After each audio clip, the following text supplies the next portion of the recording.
watching Valley Sports, the home of the Brewers and Bucks.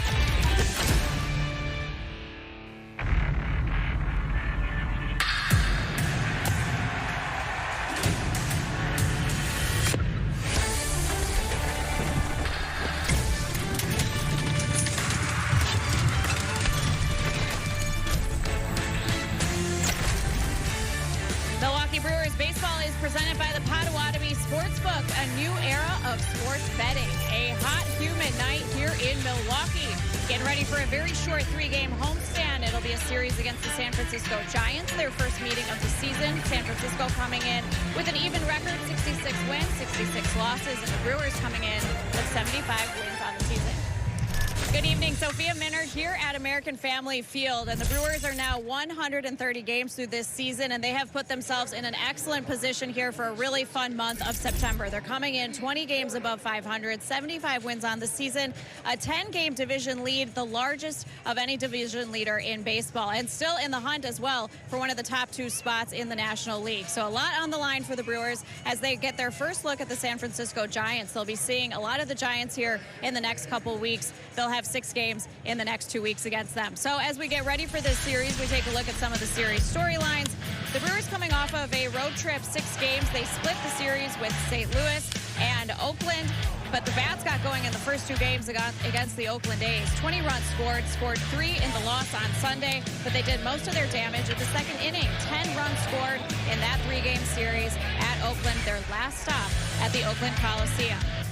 And there are a pair of rookies that will be on display in this series for the Giants. It's Tyler Fitzgerald, the rookie shortstop, a .298 average, highest among league rookies. And then, of course, Jackson Chourio. What a breakout season for him. He is top 5 among rookies in average, home runs, and RBIs. He has an average over 330 since the All-Star break. Jackson Chourio just putting it all together here in the second half. And the series will also feature 2 of the best starting rotations in baseball. The Giants coming in at 2.49 ERA since August 14th. The Brewers just a little bit better, top in the league, a 2.31 earned run average. They have been excellent here over the last week or so. Today they're handing the ball to a rookie in Tobias Myers, and it should be a really good pitching matchup here as he gets ready to face Logan Webb for the Giants. Told you about how good these rotations have been. Jeff Levering and Vinny Rottino will have more on the matchup coming up next. Milwaukee Brewers baseball on Valley Sports Wisconsin is brought to you by your local Wisconsin Toyota dealer. Toyota, let's go places. And by Menards. Save big money at Menards on all your home improvement needs.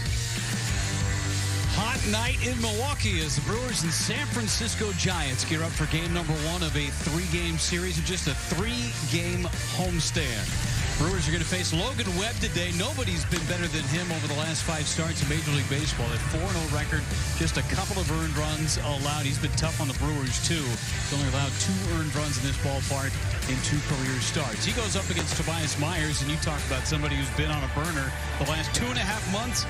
Nobody in Major League Baseball has been as good as Tobias Myers.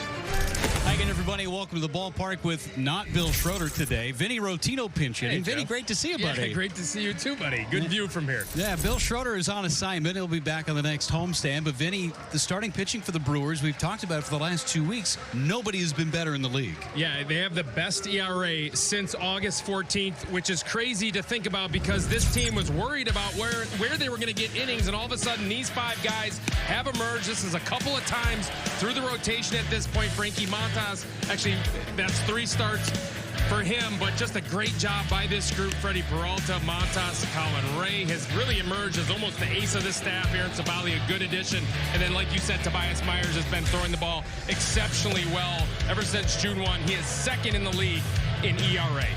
Just an unbelievable run right now for Tobias Myers. He'll be put to the test, but I tell you, this club has loved their home cooking. 7-3 in their last 10 games at the ballpark. One of the best home records in all of Major League Baseball. The Brewers and the Giants lock horns next. Roof is open at American Family Field. Tobias Myers working through his warm-up process with Vinny Rottino and Sophia Minard. Jeff Levering with you from American Family Field.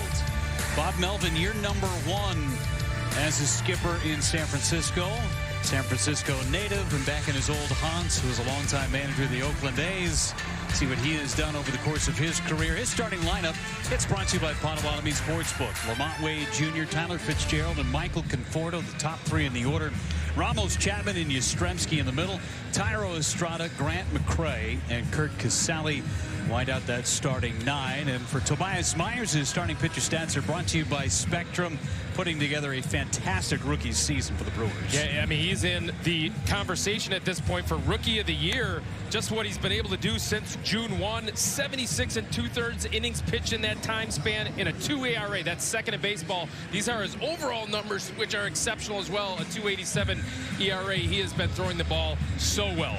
Defense behind him today, going to be on their toes. Brought to you by Landmark Credit Union across the outfield. Jackson Churio in left, Blake Perkins in center, Sal Frelick in right. From third to first, Joey Ortiz, Willie Adames, Bryce Terang, Reese Hoskins, and William Contreras behind the plate. Well, Tobias Myers gets Lamont Wade Jr. First pitch swinging and a fly ball into left. Myers will take that. One up and one down on just one pitch. Home plate umpires Jordan Baker. Stu Sherwater is over at first base.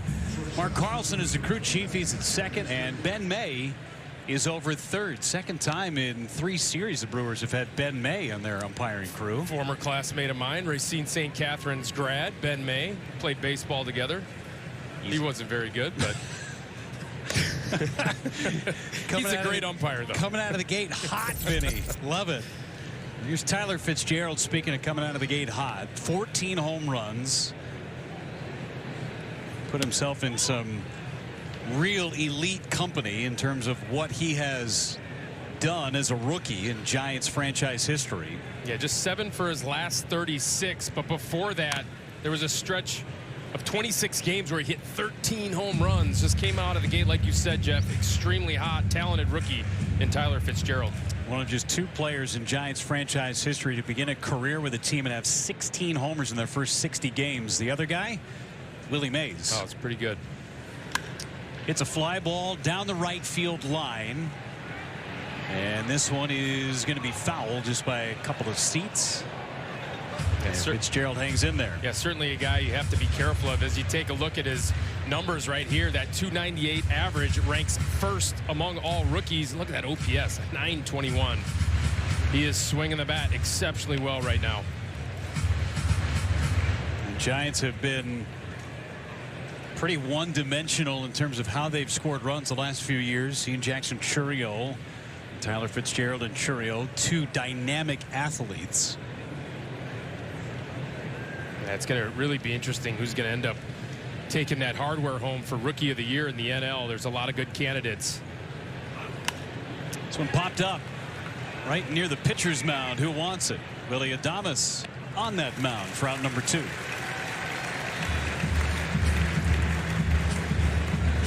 And Tobias Myers, when it's all said and done, is going to get a lot of Rookie of the Year votes. Jackson Churio, too. The other Jackson out of the West Coast, Jackson Merrill, may be running away with it. There might be an argument for him just because he's been able to do it over the entirety of the season. Obviously, Jackson Churio has come on as of late. Really hadn't started swinging the bat well until June. Don't forget about Paul Skeens as well. It's going to be interesting. He will definitely be a factor. This is Michael Conforto, who has loved hitting in this ballpark over the course of his career. 988 career OPS at American Family Field. That seems to be a Brewers killer. Michael Conforto, but swinging the bat well as of late.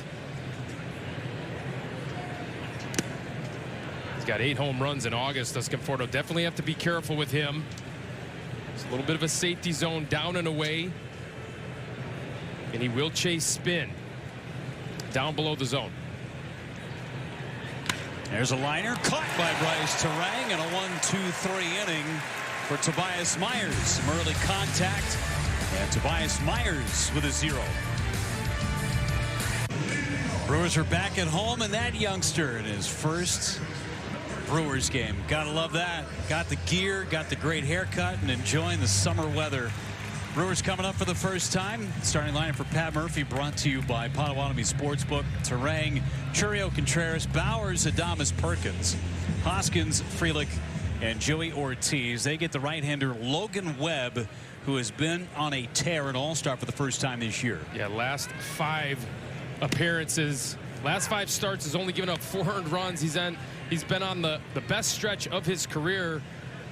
Really good sinker, great command of his stuff, sweeper and changeup mainly.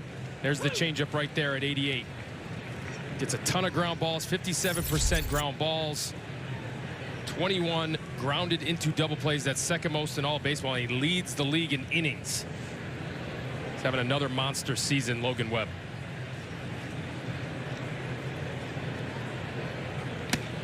Missed high, and his velocity, Vinny, has gone up as the season has progressed. You don't see that very often. No, you do not. He is certainly synced up, and he's feeling good. This guy is locked in right now. On the ground foul by Bryce Terang. Yeah, big key for the Brewers right here in this ball game is to make sure that sinker is up. The one that they offer, it has to be up, has to start up so that they can try to do damage. He's only given up 7 home runs on the year. That's the fewest per 9 innings in all of baseball. 2-2 now on Bryce Terang. Last year, Logan Webb led the big leagues in innings, 216 innings. Terang fouls it away. You just do not see that very often anymore. Only 5 guys in baseball last year were over 200 innings, and Logan Webb looks like he's going to get well over 200 again. 5 weeks to go, already at 172, and there's a ground ball sharply hit, short hop pick by Fitzgerald, and he throws him out. There's that defense, Vinny, behind Logan Webb. Brought to you by Landmark Credit Union. Around the outfield in left, Elliot Ramos in left, Grant McRae in center, Mike Yastrzemski in right. From third to first, Matt Chapman, Tyler Fitzgerald, Tyro Estrada, Lamont Wade Jr., and Kurt Casale behind the dish. Mike Yastrzemski out in right field. He has had his fair share of big hits against the Brewers in his career, as Chourio takes strike 1 from Webb. It's an outfield that plays very deep. Don't want anything over their heads. See quite a few singles for the Brewers in this series. You see Logan Webb trying to pound Jackson Chourio to the inside part of the plate. Jackson, if it's anywhere close, he has been swinging, but he's also been barreling things up. To short, Fitzgerald. High throw, safe is Chourio. Didn't look good coming out of his hand. It'll be an E6. You had to rush it just because Jackson Chourio busted it down the line. We saw him kind of lollipop his run time down the line last series against the A's, and it may have cost the Brewers a game. Wonder if he had a talking to, because he was busting it out of the box and then forced Fitzgerald to make the high throw for an E6. Logan Webb less than pleased with a routine ground ball not being converted into an out. Now the runner goes. It's up and in. Casale's throw is late. Chourio holds the bag. It's a steal. It's the 18th stolen base given up by Logan Webb, who's only caught 5 when he's been on the mound. Jackson Chourio wasting no time, gets a great jump before he even puts the oven mitt fully on, and he gets into scoring position with 1 out. That's where the Giants really miss Andrew Bailey behind home plate. There's a foul. Should say Patrick Bailey. Yeah, Patrick Bailey, one of the best defensive catchers. He's out with an oblique at this time. Great framer. Also throws runners out at about a 30% clip. Fouled away by Contreras.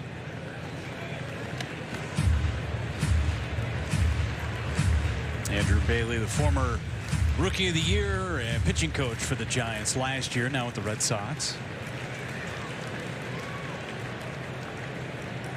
1-2 on Contreras, and he fouled it away again. That's the sweeper.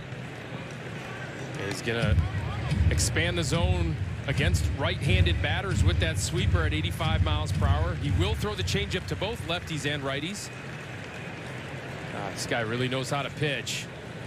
Let's see if William Contreras can drive this run in. Didn't chase. 2-2. Webb has started 4 times against the Brewers. Milwaukee's never beat him. He's only allowed 2 runs in 13 innings in this ballpark. rolled foul to stay alive. Yeah, he's extremely stingy, giving up runs really to the entire league, but it seems like against the Brewers, he's just totally dialed in. See if the Brewers can push one across here in the first. You got speed at second base and Churio.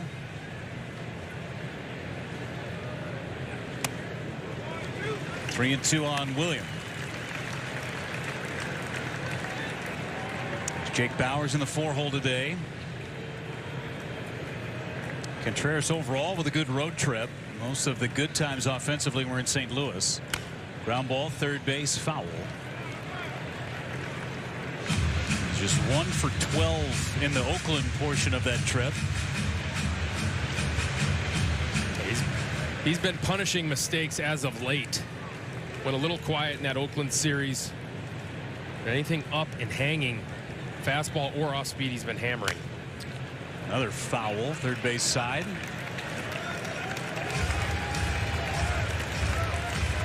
This will be the 10th pitch of the sequence. He's thrown just 2 fastballs.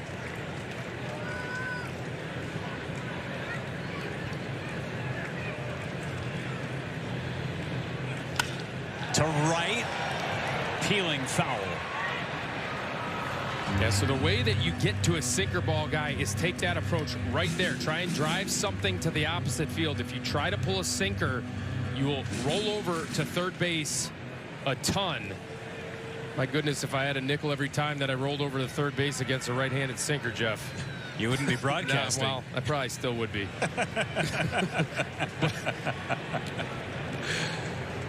But that's how you have to attack a good sinker like Logan Webb has. An 11 pitch at bat. And another foul. Well, we've seen these long ABs from William Contreras, and more often than not, they go his way. Remember down in Houston, 13 pitch at bat with Justin Verlander, ended up hitting a big 3-run homer. Probably the biggest at bat of the year for William. And it's fouled at the plate. We'll do it again. And you can see that he's staying on that off-speed pitch. That changeup is up right now, but it has just enough downward movement that William Contreras not able to square it up. Really running that pitch count up with Logan Webb, too. That's right. On the ground, foul again. One of the longest at-bats for any Brewers hitter this season.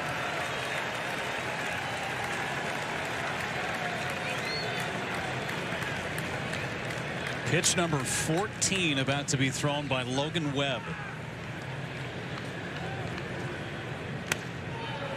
Down the right field line, Lamont Wade in foul territory, couldn't get there. We'll do it again. He had room. Yeah, right up against the net. Watch the alligator arm a little bit from Lamont Wade. You could just feel that wall coming, and that's when you start to get really timid. You can see definitely had room right there to make that play. That would have been big for Webb. Let's see if Contreras can make that hurt. If anything, it gave Webb an extra moment to catch his breath. 15th pitch. Walked him. That is probably the best at-bat we have seen all year long. What an at-bat. 16 pitch at-bat from William Contreras. Draws a walk. And all that's going to do is frustrate Logan Webb that he wasn't able to retire. William Contreras now has to face Jake Bauers. And followed an error, too. 25 pitches in this opening inning for Webb. Still only 1 out. Jake Bauers, who had just 1 hit on the road trip. It was a loud one. And it's down and in. And the after effects of a long at-bat like that could be critical for Webb. Yeah, you can feel the momentum right now all the way on the Brewers side. Close, 2-0.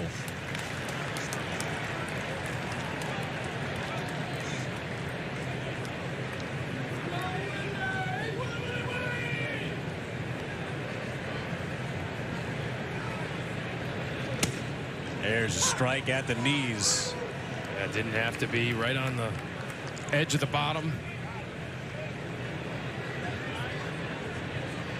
3 straight changeups. That might have clipped the bottom of the zone right there.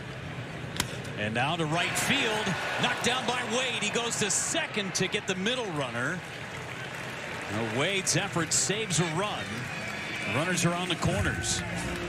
Wow, that was a heck of a play by Lamont Wade Jr. right there. Definitely to save a run, but also to probably calm down Logan Webb right here. Look at the outstretched dive to his right and then throws a strike. Gets up quickly, throws a strike to Tyler Fitzgerald at shortstop to cut down William Contreras going to second. 2-out RBI opportunity now for Willy Adames. And 2 men on. You got to talk about his 3-run home run hitting ability. 10 3-run homers on the season, a franchise record, and he has had the most success against Logan Webb than anybody in that Brewers clubhouse.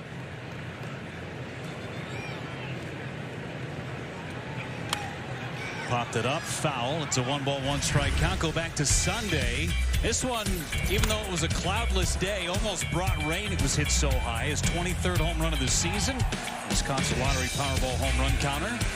Yeah, lifted it into left field and then just kept carrying out of here for his team-leading 23rd homer.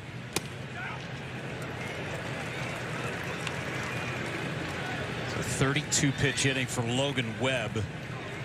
See the RBIs by shortstops. Number 2 in the big leagues.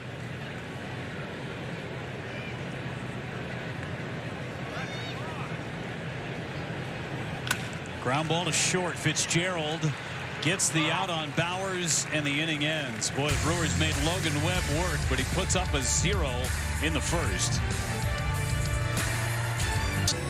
The Brewers back home for a short 3-game series with the San Francisco Giants, and today was our first opportunity to catch up with Christian Yelich after his season-ending back surgery. Just 10 days out from surgery, he had that Friday, August 16th. He had been on the IL going back to July 24th with that back injury, and overall he said he's feeling really good, and maybe most importantly, feeling more normal and pain-free. The back just getting more painful for him, everything very uncomfortable, and just getting through daily life, not even just trying to get on the field. So he said it was ultimately the right decision, just got to a point where he wasn't getting enough progress from the treatment that he was trying to go through, really wanted to get back on the field and finish his all-star season, hopefully be part of a deep postseason run, but just ultimately not able to do so. And also spoke about his rehab and his timeline, giving himself more time to get ready for hopefully a very healthy next season, and feels like he has a lot of great baseball years ahead of him, guys. So very optimistic about the rehab and the timeline for him, and looking ahead to next season. Thanks so much, Sophia. And the timing of the surgery, Vinny, was really important for him so he could have a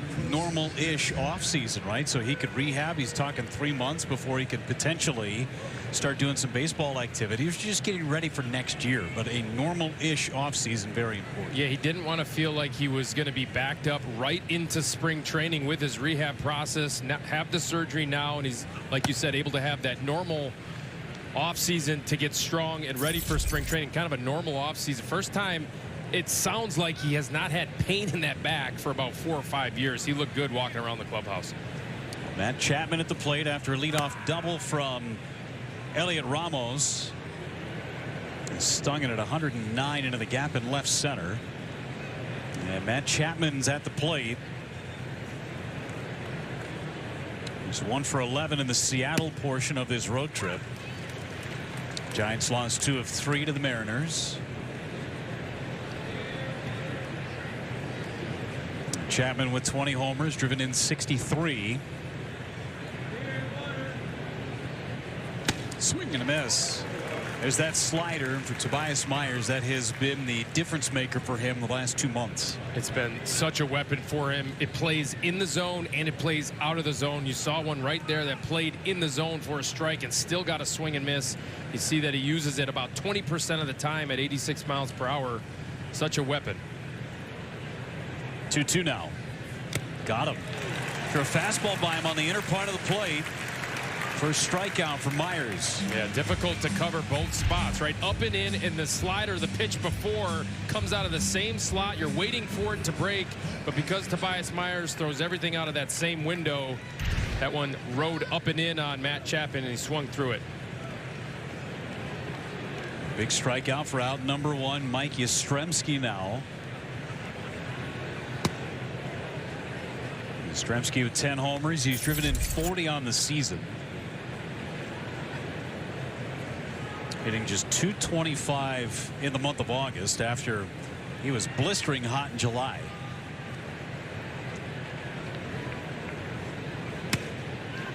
Strike on the corner. Yeah, going to be interesting to see how Tobias Myers attacks Yastrzemski, especially with the runner in scoring position. Just 190 on breaking balls this season. Working up a good lather out there, Tobias Myers. It is a hot and muggy day. Been hot all week after false fall the last time the Brewers were at home.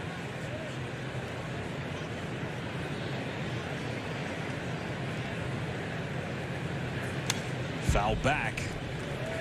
See the velocity a tick down today for Tobias Myers. Seen some 91s, 92s. Yeah, when he's been at his best, we've seen some 4s, 5s, and 6s from him. Plays well at the top.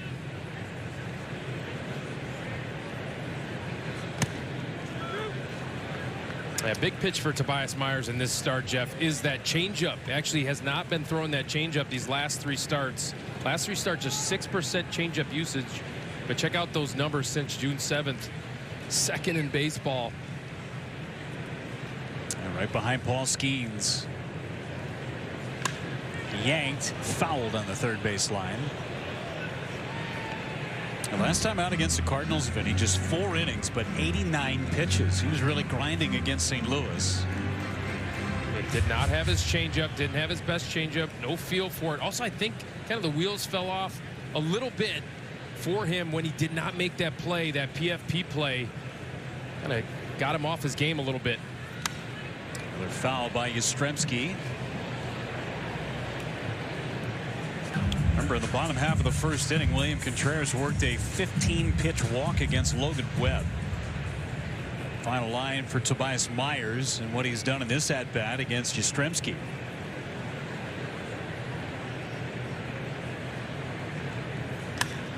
Popped him up into shallow center for Blake Perkins.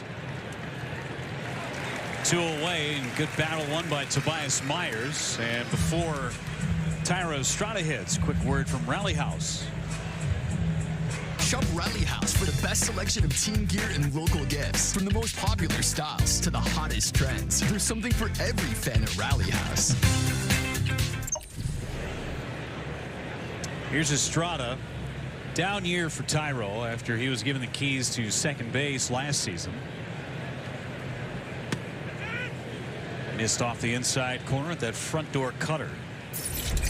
Yeah, Estrada's really struggled. Check out those numbers from him. 93 games this season.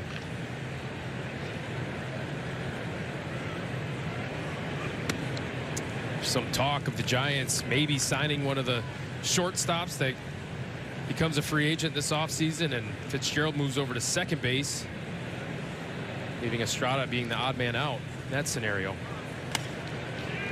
Shallow left center. Out is Adames. Backpedaling and making the catch to end the inning. Leadoff double for San Francisco, but Myers wiggles through it. Scoreless here in the bottom of the second. College students start a new semester at Brewers College Night Friday, September 20th, presented by Northwestern Mutual. Enjoy the game against Arizona, plus get a Brewers tumbler with a theme night ticket. Find seats at brewers.com/theme nights. That is a good looking tumbler. Keep anything you want cold or potentially hot. Yeah. It's a great looking tumbler. For college night, surprised it's not decorated as a red Solo cup, but gotta get the Brewers logo on there. With the Brewers logo in there. It's a blue Solo cup. Yeah, there you go. Now Blake Perkins leads things off against Logan Webb in the bottom of the second inning. The Brewers with an empty first took a really nice play from Lamont Wade at first base. May have saved the inning for Logan Webb. Swing and a miss, and Perkins has gone on strikes. First strikeout for Webb. Yeah, I'm not sure if Logan Webb gets through the first inning if Lamont Wade doesn't make that play. Now you see Logan Webb doing what he does. Now he's starting to settle into the second inning. That sweeper Sweeps all the way across the zone. Blake Perkins comes up empty. There's Rhys Hoskins. And he takes the ball away. Hoskins got the last game of the Oakland series off. He was 2 for 5 on Saturday with an RBI. A big 3-run homer in the opener on Friday. His one and only homer at the Oakland Coliseum in his big league career. Which is close to where he grew up, correct? Very close. Out in Sacramento. He actually grew up a Giants fan. Rhys Hoskins.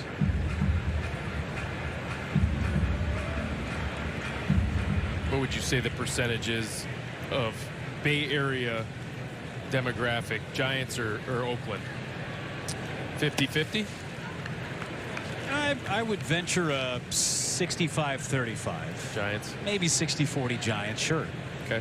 Rhys grew up just about an hour and a half away from San Francisco.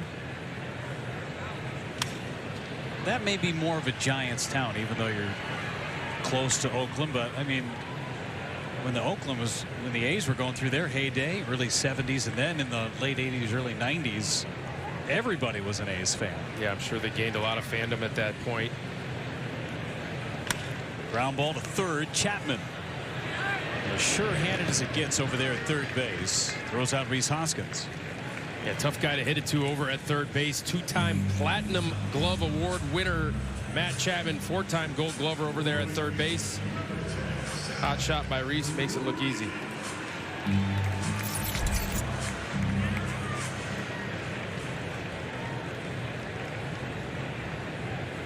Sal Frelick takes ball 1.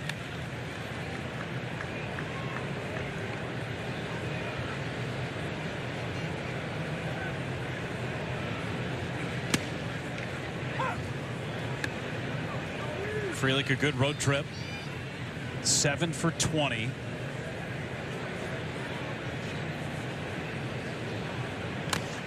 Pounded foul, and you could tell that Logan Webb in inning number 2 is recalibrated. Yeah, efficient, attacking the zone. Not where the Brewers want to see Logan Webb. 33 after a 33 pitch first. Got him looking on the inside corner, and Logan Webb doing his thing. Finished second in the Cy Young voting a year ago.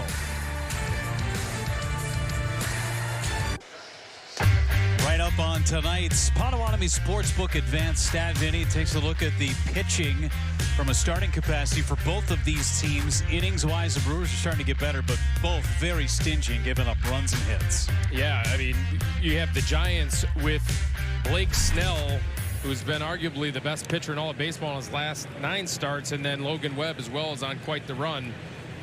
But you never would have expected this from the Milwaukee Brewers starting staff. Those 5 guys have emerged after trying out basically 17 different starters this season. Between Tobias Myers, Colin Ray, Freddie Peralta, Aaron Savali, Frankie Montas, both have been great additions as well. Take a look at Colin Ray there. Possibly the ace of the staff at this point, Jeff. He's certainly been the most consistent. See the most starting pitchers used by the Brewers, 17, tied with the Dodgers for the most in the big leagues. What's crazy is Myers walks McRae on 4 pitches to open up this 3rd inning. The 2 teams that are on that list are 2 of the top teams in Major League Baseball record-wise. The other 2 teams that were on that list, they're down in the bottom, and you would expect a team that has used 17, 16 starters to not have a very good record. All right. It's the fact that the Brewers bullpen has been so outstanding, and also the fact that these guys have settled into their roles at this point. Now they have established themselves ever since Frankie Montas joined this team. He was number 17. They didn't extend it to 18, 19, whatever. Frankie Montas kind of said, okay, I'll be the guy, and then everybody else has settled in. For Tobias Myers, he's entrenched in the middle of all that. Sally pulls it back and takes a ball. There's Frankie Montas, save for 1 inning in that finale on Sunday in Oakland. Montas was unbelievable in that start against the A's. Yeah, he's been great. His last 3 really starts have been just unbelievable. Runner goes, swing and a miss. It's off the glove of Contreras. So it'll be a stolen base for McCray. That was a hit and run right there. Kurt Casale trying to just wave at it, trying to put it in play. It's a slider from Tobias Myers. Casale can't make contact with it, but perhaps blocks out William Contreras from able to see that baseball and gets by him, but likely no shot against the speedy McCray. It's at second base, a 1-2 count. Take it high, 2-2.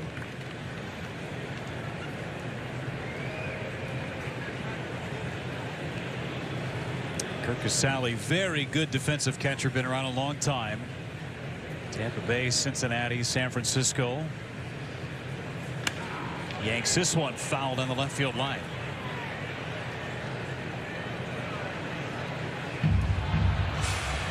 Yeah, it's just the 54th stolen base by the San Francisco Giants this year. They're second to last in baseball in stolen bases.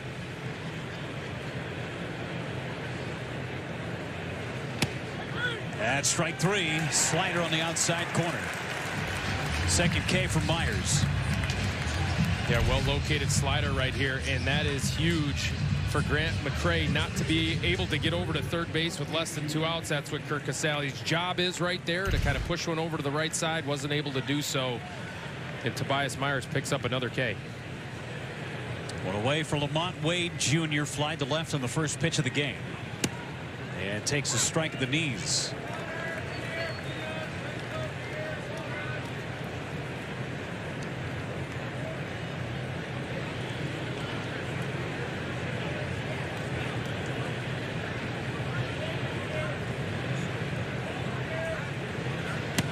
Couldn't pull the trigger. Fastball got the strike. Lamont Wade Jr. came in hitting .277. Just missed. 1-2. A couple of years ago, Wade was a big part of that 2021 division championship team. Got the nickname Late Night Lamont. Ground ball foul. It seemed like whenever the Giants needed a big hit late in the ball game, it would be Wade that would deliver. Yeah, just a pesky out. 53 walks on the season, but yeah, during that season, that 107 win season for the Giants, he was a big piece. Myers ahead, 1-2. Fouled it away.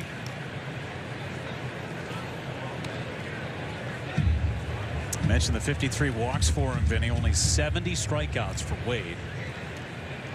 Yeah, he's having another solid season, hitting .277 with almost an 800 OPS. It's a professional hitter. And Myers caught a cleat.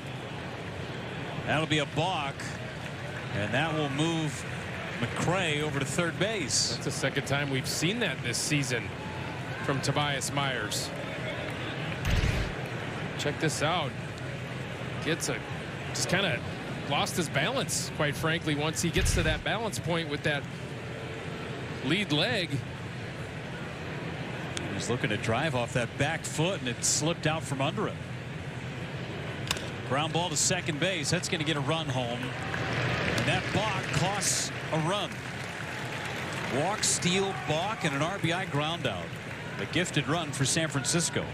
Yeah, Pat Murphy decides to play the infield back with less than 2 outs, and Lamont Wade Jr. just hits a little ground ball. But you're right, that balk could potentially be a huge part of this ball game, especially with Logan Webb, who has been very stingy giving up runs on the mound. There's Fitzgerald, and he gets strike 1, a gift, the opening pitch of the sequence.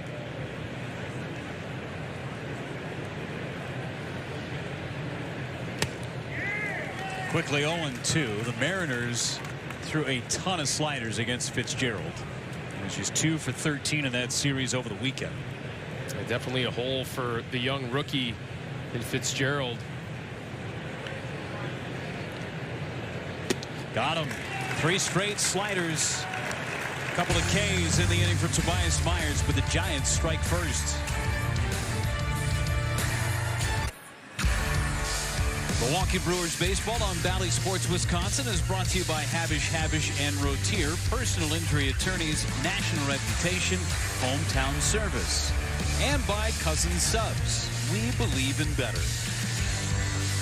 Back at American Family Field, it's Joey Ortiz leading it off. 9-1-2 coming up for the Brewers, and Logan Webb working with a 1-0 lead. A balk on a slip from Tobias Myers costing the Brewers a run.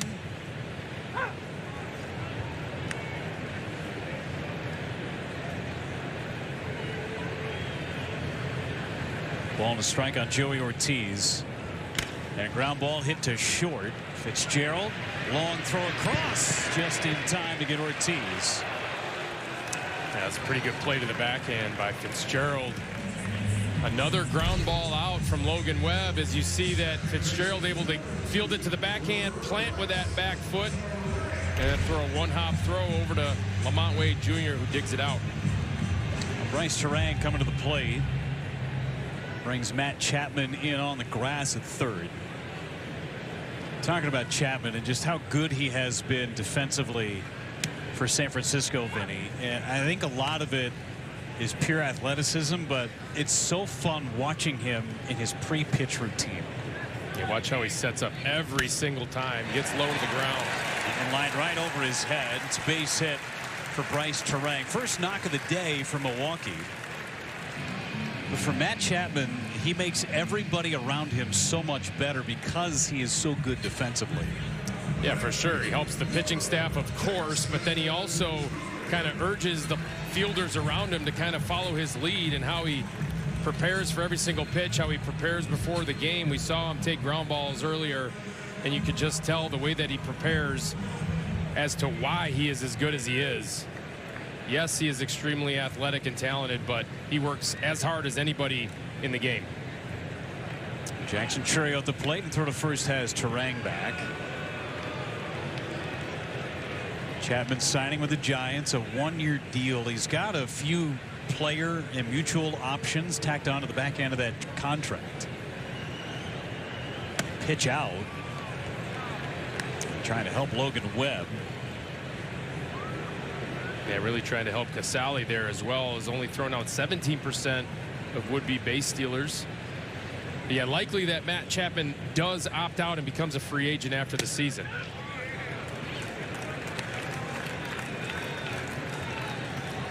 It's not the easiest free agent period for a handful of players, and Matt Chapman was a part of that group. Signed late. 2-0. Runner starts and stops. Churio.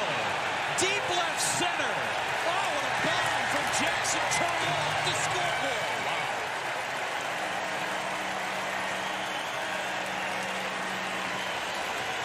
Number 16 for Churio. And he left nothing in the tank. A majestic home run from the rookie Jackson Churio, and he put some lights out in the brand new scoreboard as he hit a bomb off of the scoreboard in left center field. Look at that. Look at that square that Jackson Churio just put out in the brand new scoreboard here at American Family Field. A majestic shot from the kid to put the Brewers up 2-1. Can't hit a ball any better than that. Measured at 449 feet. And again, if you want to go measure it, he knocked some of the lights out. How much fun is this kid having? Wow. Just the 8th home run. The most stingy pitcher in all of baseball giving up home runs. Logan Webb. His 8th home run given up on the season. And look at the replay right here. Just hangs right in the middle of the plate, and Jackson Churio puts his best swing on it. Look at the lights go out right there on the scoreboard. That is awesome. I mean, he almost hit the O of one call, that's all. He almost hit it right in the middle of that bullseye. You kidding me? What a shot. Wow. And he's looking. Yeah, I did that. That's a great shot. That is priceless. That's outside. 3 balls and 2 strikes. Yeah, we've seen this kid do that against some of the best arms in all of baseball. He does not care who he is facing. He is focused on the baseball. If he gets a mistake, he is hammering it. Second walk of the day. Didn't take 15 pitches this time. Jackson Chourio on a changeup. Oh my goodness, what a perfect swing. With the balance that he has, this kid has such a great swing. And look at Brandon Woodruff. He's like, what is this kid doing? Oh, geez. What a player. That's incredible. Here's Bowers, and he hits one foul. Brought some life into the ballpark after Tobias Myers gave up a run in the top half of the third. The Brewers answer right back.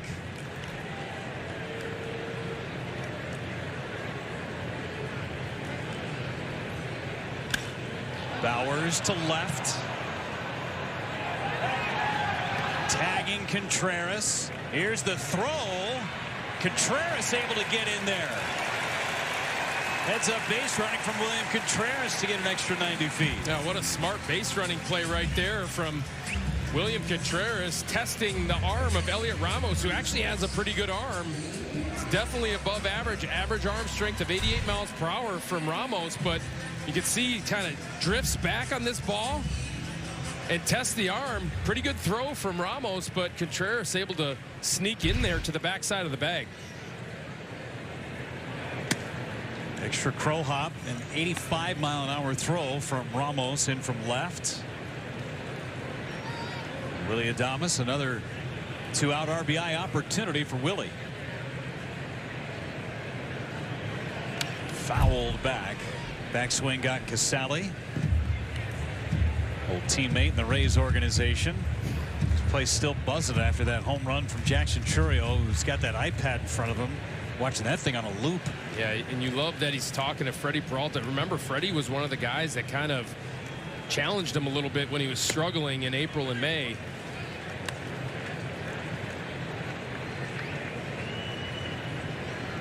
Been a totally different player since the calendar turned to June. Jackson Chourio.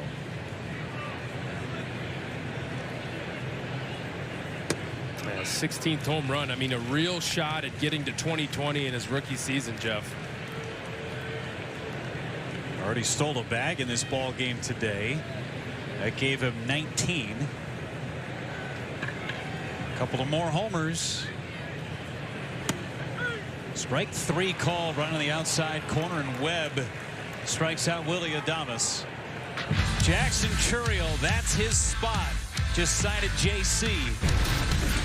2-1 Milwaukee on this bomb.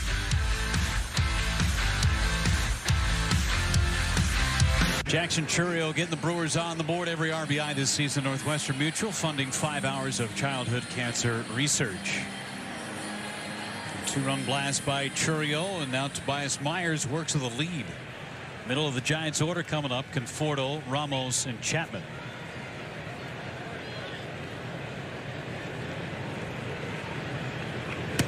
Conforto takes his strikes. Got his old college baseball coach in town for the next 3 days, Pat Casey, who is a longtime head coach at Oregon State University. Conforto played for him in college, retired a couple of seasons ago, but great friends with Pat Murphy. Was in our manager media session today. Pat Casey was down in spring training. He's a good guy to have and chat with. And those two guys played a ton of games against one another in the then Pac-12. Conforto out in front, and it's foul. I can't imagine that if you coached against Pat Murphy for that long, that you would have become friends with him in college. I mean, he was as competitive as they come, and I'm sure not very fun to lose to, but clearly those two gentlemen are friends. Check swing. Did he go? He did not. 1 ball and 2 strikes at a slider down in the zone.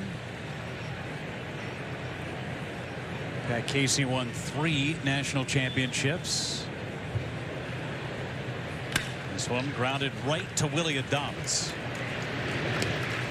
1 up and 1 down. 06 and 07, and then again in 2018. And Pat Murphy, one of the all-time great college coaches, now establishing himself as just a tremendous major league manager. Got to be the front runner for NL Manager of the Year, especially if the Brewers continue what they've been doing and potentially get into that 2 seed.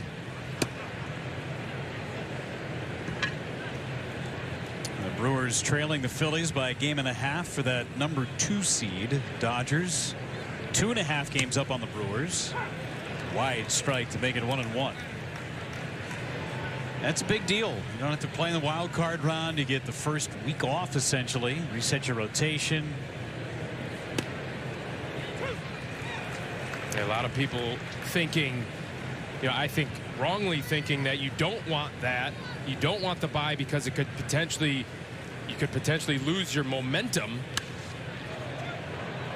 But it's just a coin flip. That 3-game series, we saw the Diamondbacks come here to American Family Field last season and sweep the Brewers in 2 games.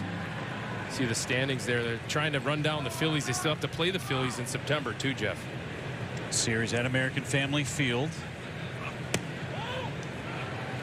Pretty good pitch, 2-2. They lost the season series against the Dodgers, so they don't own the tiebreak there.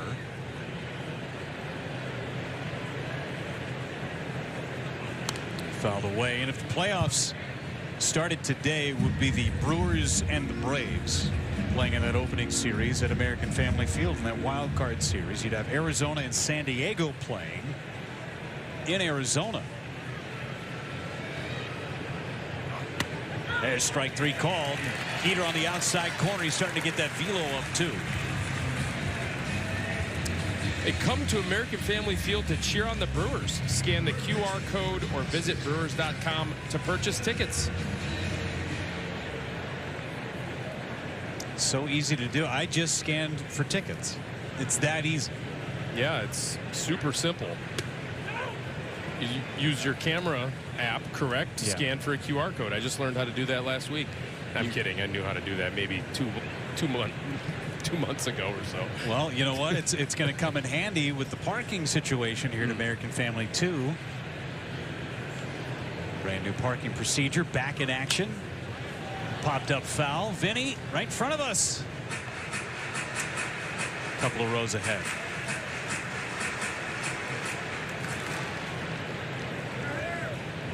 Park, scan, register your plates. It's that easy. 3-step process. Simple. 2-1 on Matt Chapman.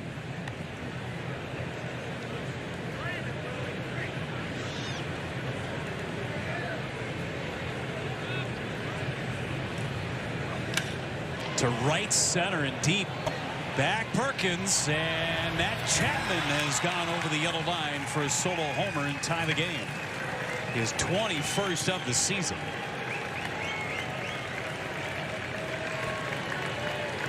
He drives this fastball down and away from Tobias Myers, who was trying to feed a fastball to Chapman with 2 outs and nobody on, trying to just get him with some weak contact, but Chapman squares this one up and drives it out of here to right center field. Just got it out of here. Yeah. Mike Yastrzemski fly to center, now rolls one foul first base side, so brand new game. 2-out solo homer by Chapman.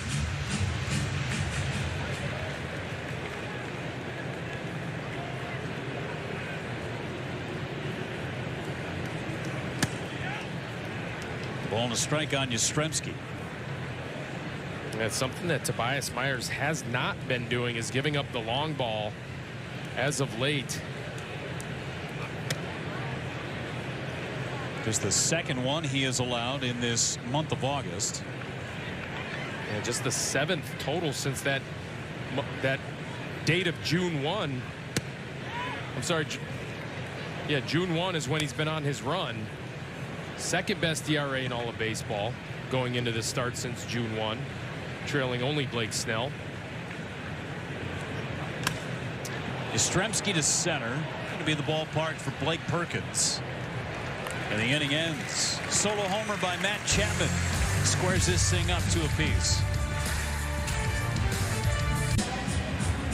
We're back at American Family Field. Brewers and Giants tied at 2 here in the 4th inning, and you can join us on Saturday, September 7th for the Brewers Families Pageant, which is a dog charity event benefiting the Wisconsin Humane Society. So you can come watch all of the dogs and be crowned with judging in 2 exciting categories. And the event will also highlight the importance of adopting rescues, offering a chance for attendees to meet the dogs in need of adoptions and loving homes. So you can go to brewers.com/pageant and get signed up for September 7th.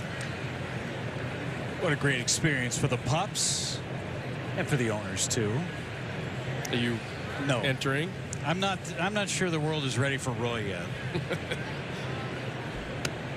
Our 80-pound little bear. He's a prospect though for the pageant in one of these years. Yeah, I think he's a draft and follow, Vinny. Draft and follow. Let's bring that back.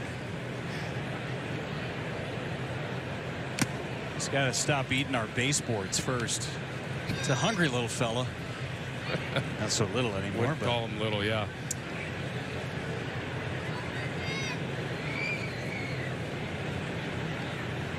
Perkins with a base hit to center. Leadoff man aboard for the Brewers for the first time against Logan Webb. Yeah, good start to the inning. Blake Perkins, a 1-2 fastball, a sinker right down the middle, a mistake.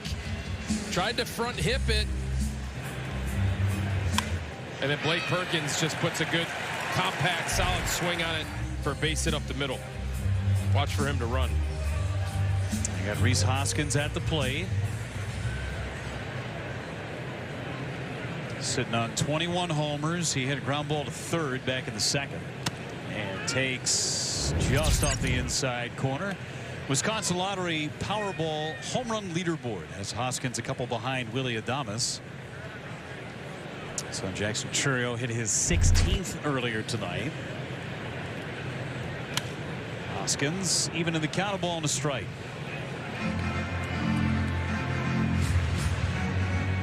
Hoskins 1 for 5 lifetime against Webb. And 1 hit, a homer.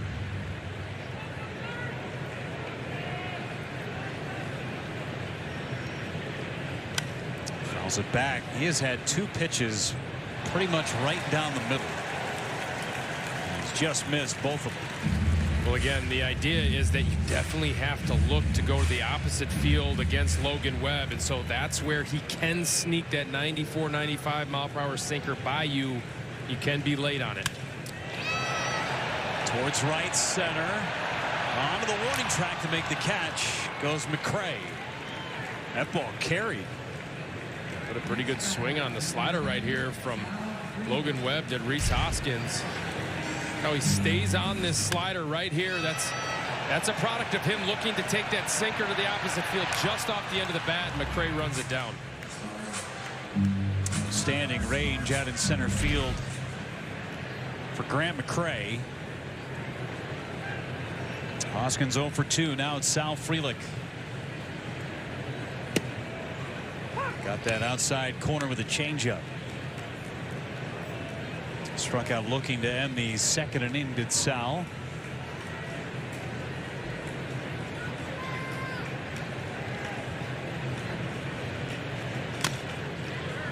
This feels like the combination of things that you would want for a hit and run, right? You have Frelick, who makes a lot of contact, Perkins, who runs very well, and Webb, who's going to be around the zone. Yeah, that's a good thought right there for sure. Not 0-2, but definitely in an 0-1 count, 1-0 count. On the ground to third. Chapman charges, throws in time. There goes the runner to third base, and safe is Perkins. Perfect read to get to third. Such a smart base running play by Blake Perkins. After Matt Chapman, as Pat Murphy holds up play here, just to see if they did have Sal Frelick out at first, thinking maybe that Lamont Wade Jr. came off a little bit early to throw to third, but no challenge. But take a look at this play by Matt Chapman. Really good play. No one covering third, and Blake Perkins. Look at the base running right here. Sees that no one's covering. Matt Chapman made that play. And then Fitzgerald not able to beat Blake Perkins to the bag, and he's safe. There was a moment there where home plate was unoccupied too, and Quentin Berry was trying to get Blake Perkins' attention. Nobody went to go cover the plate because Casale's job was to get to third and cover the bag, with Chapman making the play on the baseball. Ortiz takes a strike.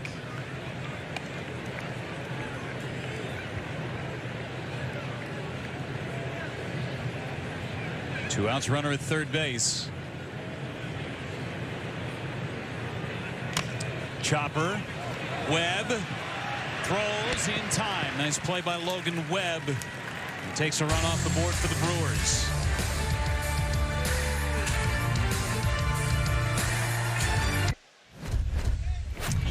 Hey, just a reminder, you can stream Brewers baseball all season long on the Bally Sports app. 2-2 games, we go to the fifth.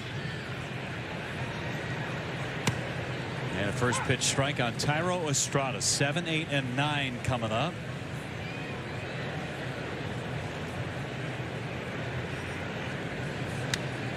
That is the perfect shot of a sibling rivalry right there. Dad in the middle. I cannot win. Give the baseball to the son. Daughter so upset. Oh, now I got to give the baseball back. Now brother's going to be happy. But now sister's going to be upset again. Can we just share it every other inning? I think we need to get Kashan to get another ball down there. What do you think? I like the sharing tactic. Okay. This one's low.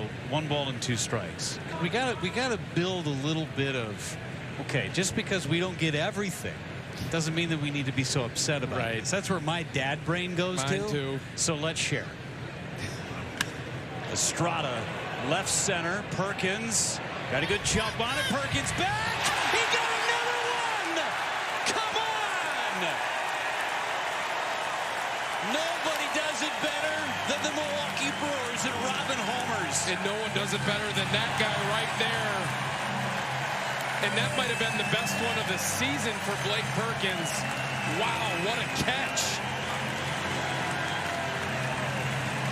And the Giants are coming out.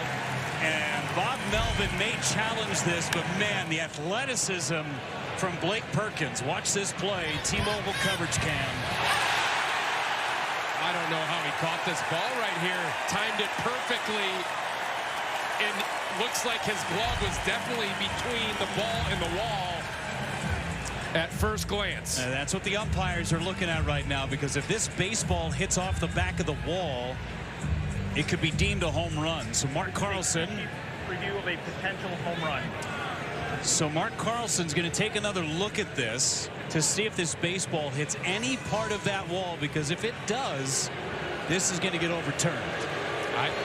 At first glance, like I said, though, Jeff, I saw a glove between the ball and the wall, and I don't know if there's going to be any kind of shot or evidence to show otherwise, even if it did. It looks like the glove, see, it's off the palm of the glove right here, and then it gets out towards the fingertips. And is that mitt in front of the wall? It certainly looks like that snow cone stays inside that glove the entire time. Yeah, I do not see any evidence from this shot right here that the ball touches the green wall right here. And like you said, Jeff, definitely in the glove for me at this point. This should hold up. Doesn't look like it loses any contact with that glove.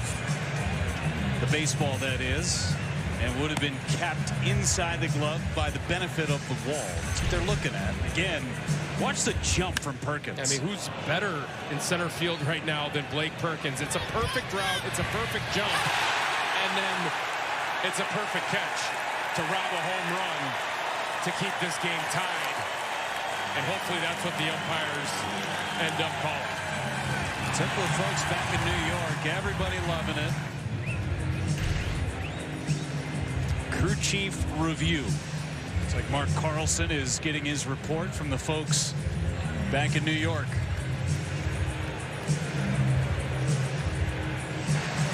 After review, the call on the field stands. It is a catch. The batter is out. Wow, what a play. unbelievable effort. I think Pat Murphy's just trying to get some clarification on whether it was a challenge or a crew chief review. Jordan Baker gives that clarification.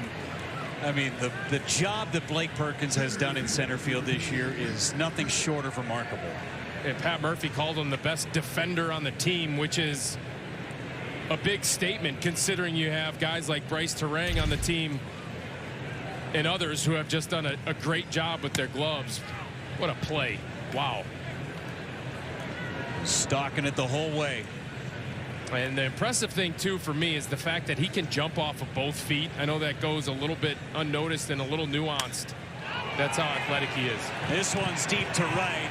Frelick's not going to have a shot at this one. Grant McCray hits his third home run, and just like that, the Giants have a 3-2 lead. Well, with Perkins took it away, McCray takes right back. Yeah, talking about an athletic kid with a ton of pop is Grant McCray. He gets an 86-mile-per-hour slider that just kind of stays up. And McCray pulls the hands in and drives it out of here. 422-foot shot to put the Giants up by 1. Back-to-back innings with solo homers for San Francisco.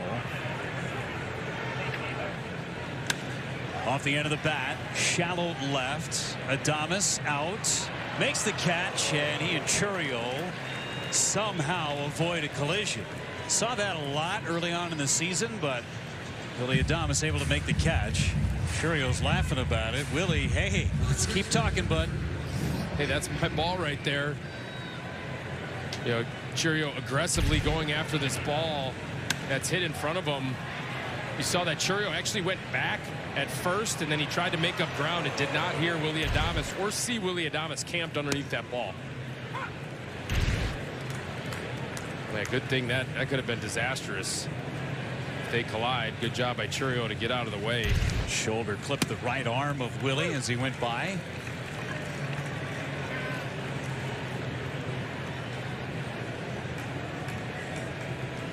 On Wade in an 0-2 hole. Pops it up foul and in the seats. Brian Hudson starting to loosen in the Brewers bullpen. Maybe for Michael Conforto that's coming up in a couple of batters. Conforto's hit the ball hard twice against Tobias Myers. 2-2.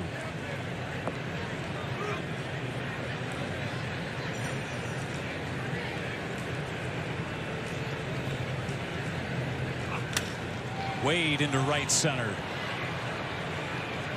Easier play for Blake Perkins. Makes the catch. And the inning ends. McCray gives the Giants the lead. Could have been worse without the great effort by Blake Perkins. Milwaukee Brewers baseball on Valley Sports Wisconsin is presented by Potawatomi Sportsbook, a new era of sports betting. And sponsored in part by Northwestern Mutual, the official financial planning partner of the Milwaukee Brewers. Now Blake Perkins with his 4th home run robbery of the season. Brewers now chasing another run. Took the lead in the 3rd. Giants chipping away with a couple of solo homers. Terang jammed foul. It's 1-2 on Bryce. Webb at 83 pitches at this point, season high of 110. He's gone over 100 12 different times this season. He's the kind of guy you got to pry the baseball out of his hand anyway. Right. Leads the league in innings, led the league in innings last year.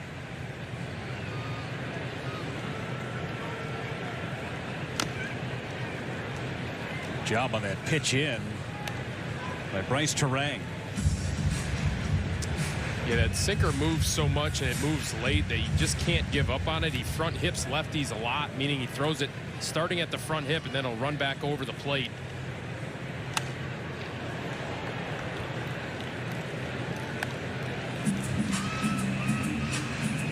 See the arsenal so far tonight from Logan Webb. It's mainly sinker, changeup, sweeper. He holds that changeup like almost like a split. On the ground, back to Webb. Ooh, nice footwork by Wade. Webb almost threw that ball down the right field line. Brings up Jackson Churio. Let's take a look at tonight's StatCast powered by Google Cloud. This was the 3rd inning. Shot heard round Milwaukee. The longest home run, Jeff, of the season hit by a Milwaukee Brewer. He beat William Contreras by 1 foot. 449-foot bomb by Jackson Churio. Came on a changeup too. It's on the inner part of the plate. Been on base twice. He's in an 0-2 hole. Longest homers by distance. These ones for the Brewers this year. Some serious footage there. And strike 3 called. 3 straight sinkers on that outside corner. And Webb strikes out Churio. Yeah, perfectly located too. Look at this right on the corner. Look how far outside Casali is set up. Doesn't look like on camera right there that it is moving back towards the plate, but it is. Looks far away to the hitter. There's Contreras. He's walked twice. There's that sweeper for strike 1.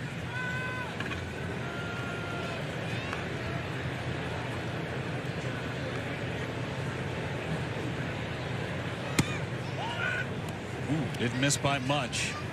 1 ball, 1 strike. 2 walks for Contreras. One of them a 15-pitch walk in the first. There's a strike. You can see Webb. He just gets it and goes. Yeah, you can see he's in a pretty good rhythm right now with that tempo.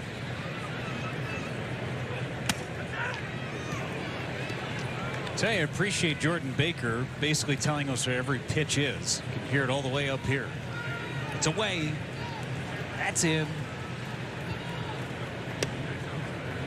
Quietly, that's out. That was obvious. 3-2. 95 pitches for Logan Webb. Liner to right, and it's going to hang up for Yastrzemski, who frames it like a catcher. Another bullet, but 3 up and 3 down go the Brewers in the 5th.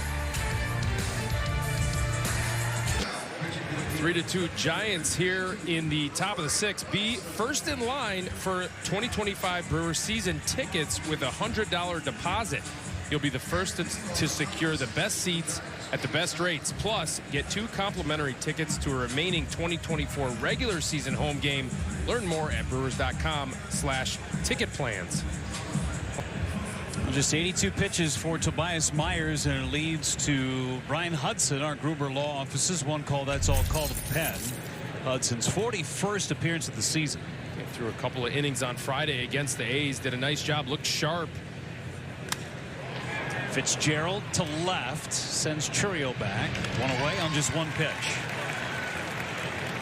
Yeah, got away with one right there, but he threw 22 pitches against the A's. Sharp. Punched out 1, didn't walk anybody, didn't give up any hits. As you take a look at the line from Tobias Myers, just a couple of mistakes out over the middle of the plate. Yeah, 3 earned runs, 3 hits, and 4 punch outs. Pair of solo homers. It's the first time since May 4th that he's allowed more than 1 home run in a start. Both solo shots, though, so not the end of the world. Yeah, Brewers still in this one for sure.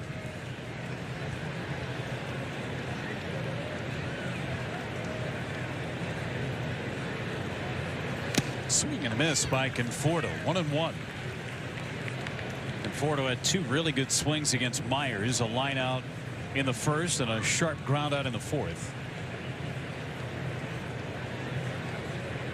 Day off for the Brewers yesterday. Fresh bullpen.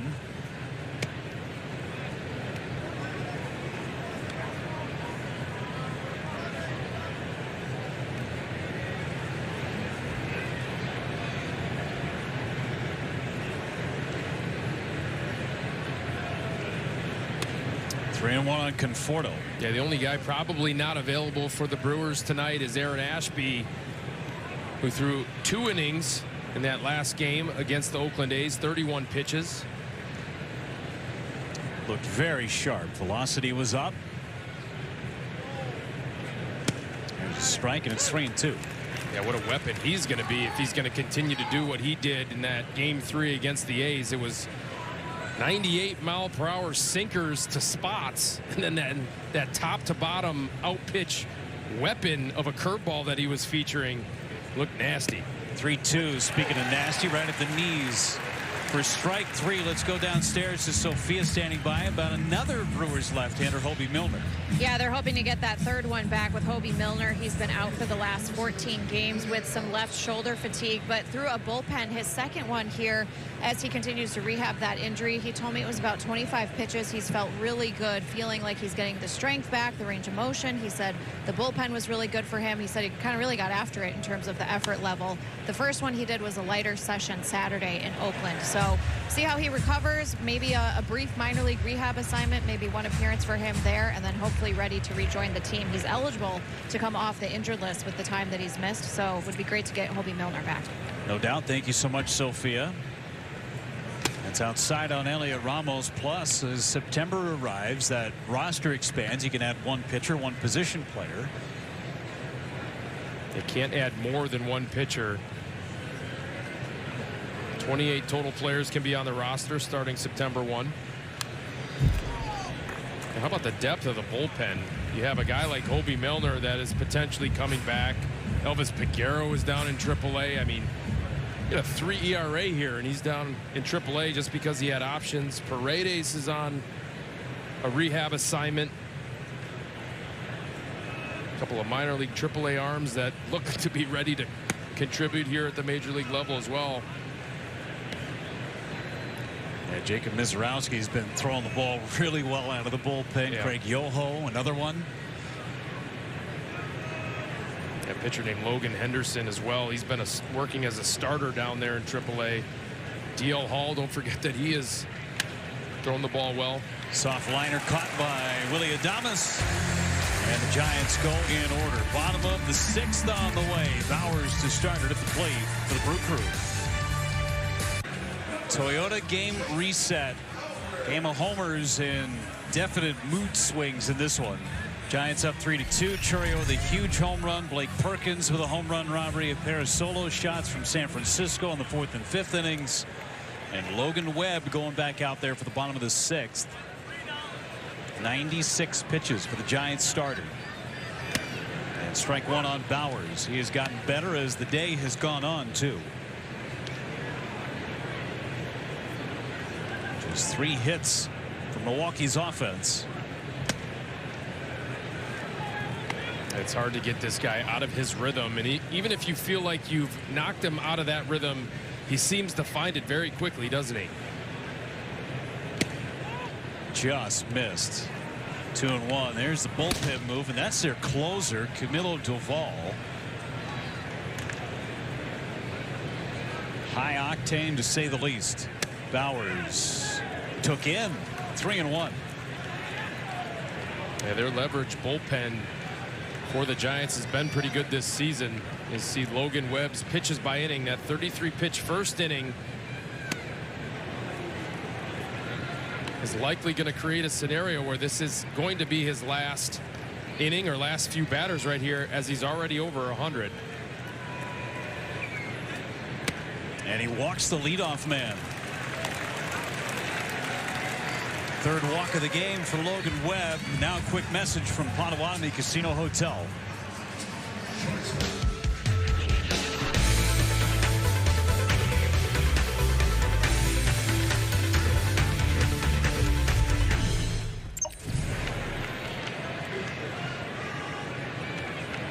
Runner goes. Throw to second very late. Bowers swipes the bag, and he took that on Logan Webb.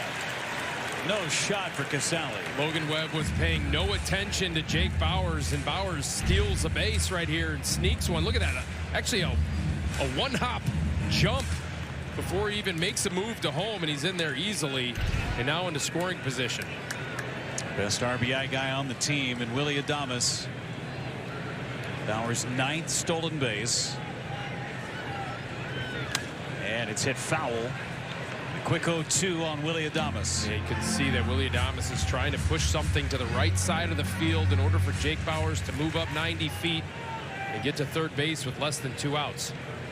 It's a tying run in the bottom of the 6th. Tapper, that is a foul ball as Jordan Baker, the home plate umpire, got out in front of that play and called it foul.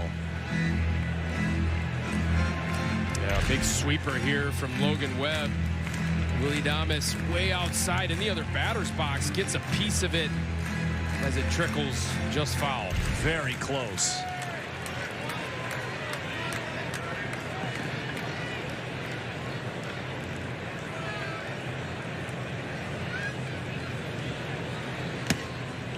Good take, a ball and 2 strikes. We've seen so much more patience from Willy Adames this year. The last road trip, 8 walks for Adames, scored 7 runs. He's got 65 walks on the season. An on-base percentage of almost .340. Webb almost threw Bauers to third. Good stop by Casale behind the plate. Saw a shot of Brian Price, one-time manager of the Cincinnati Reds. He is now the pitching coach for San Francisco.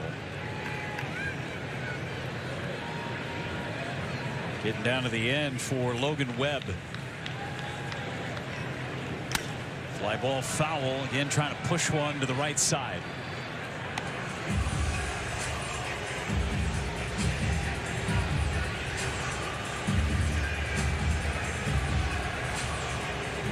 Doval is ready in that Giants bullpen. Finally went in with something. 3-2. I got to imagine if that was in the zone, that would have locked up Willy Adames, but sailed it a little bit to arm side. Fly ball left field. It is way back. It is way out of here. Willy Adames gives the Brewers the lead.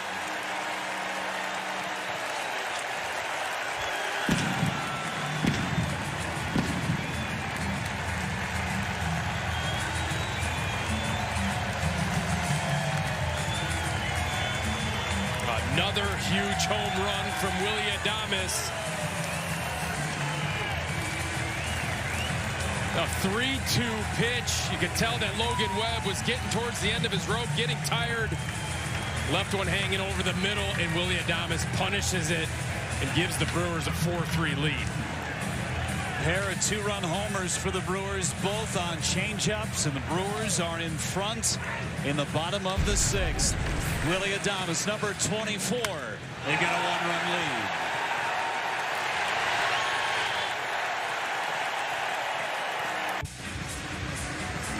Willy Adames and Pat Murphy. Look at that moment right there between those two. That approach going to the opposite field, trying to get a man over. Got a change up and smoked it. Yeah, that allows you to stay on the off-speed pitches, and Logan Webb hung a couple of changeups that got hit out for home runs. As you see his line, and that 15-pitch at bat, you got to go back to that 15-pitch at bat by William Contreras in the first that created that situation where the pitch total was that high for Webb.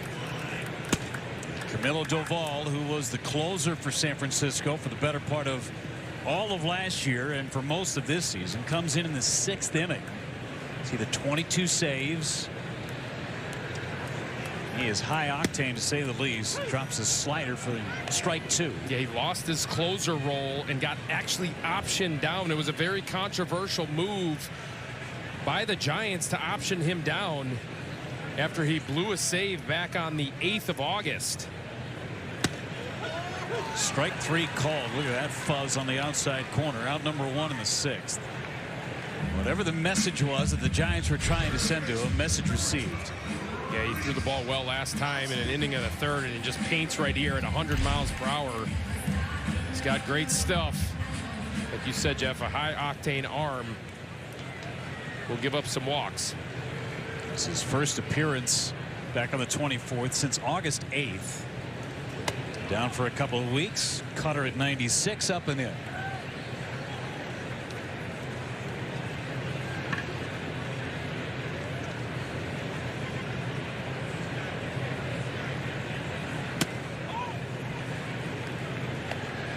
2-0 on Hoskins. For Willy Adames, he continues to come up clutch late in ball games as well. His fourth go-ahead home run in the 6th inning or later. He just hit. His last one came on the 29th of July against Atlanta. Hits so many big home runs late in games, doesn't he? Bigger the moment, the bigger Adames gets. 2-2 on Hoskins. Yeah, he's now got 88 RBIs on the season. This is 32 games left to play, 31 after tonight. A monster year from Willie. I think those guys are watching it on replay.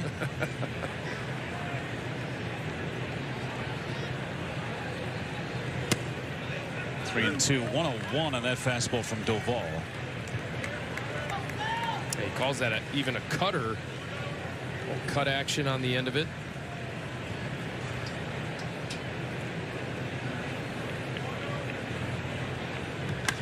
Hoskins rips one foul. Got out in front of that slider. Easy to do. After you see 101.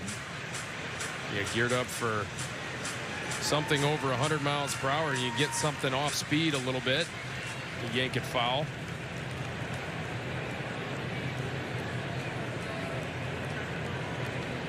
Struck him out. Back to the slider. Back-to-back Ks for Doval in the 6th. Sal Frelick comes up. A tough pitch right here. 91 mile per hour slider. See how he gets on the side of it. You see the dot. Rhys Hoskins looking for the heater way out in front.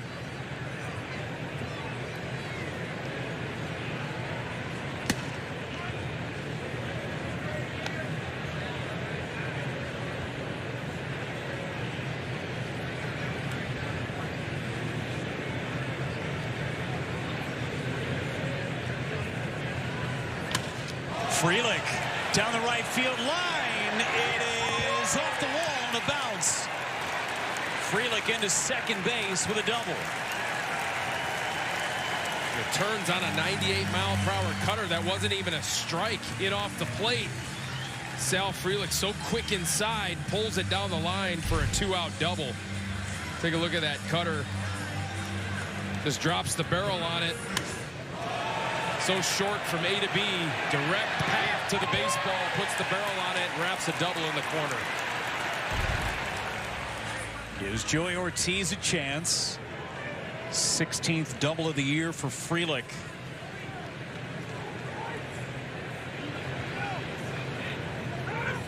And time called. And a pitch timer violation on Doval. 1 ball, no strikes on Ortiz.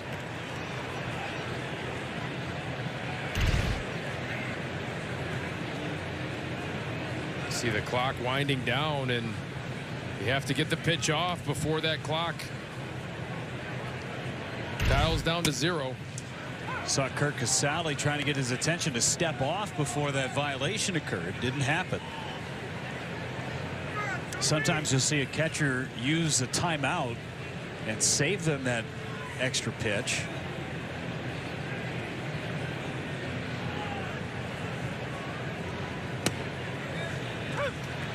One and 2 on Joey Ortiz.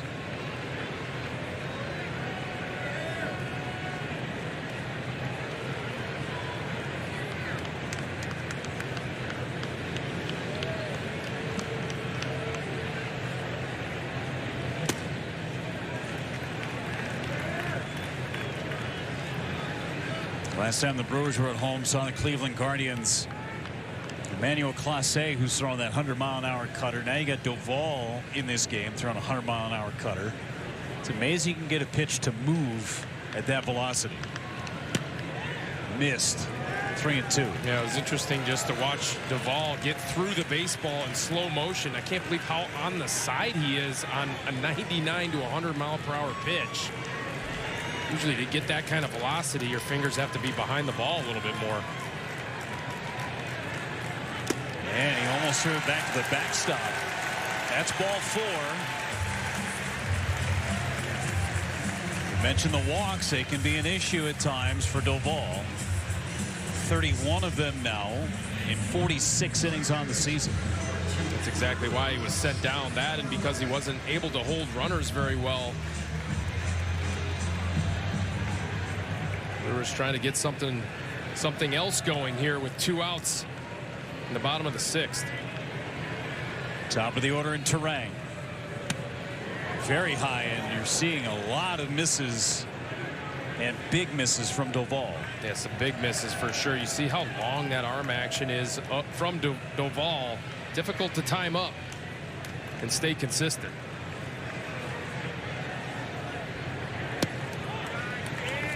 Tuno. Nobody loosening in that Giants bullpen either. Some add-on runs would be pretty good for the Brewers.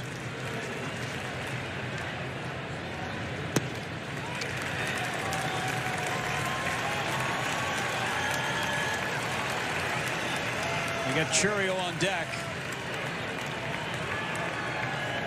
3-0 on Terang.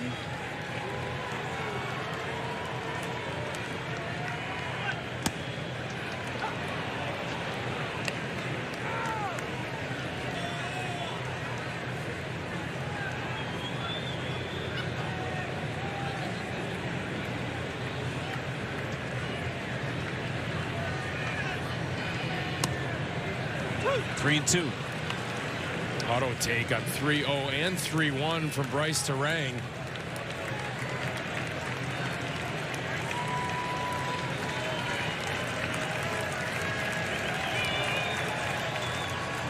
And that's ball 4. They're loaded for Jackson Churio.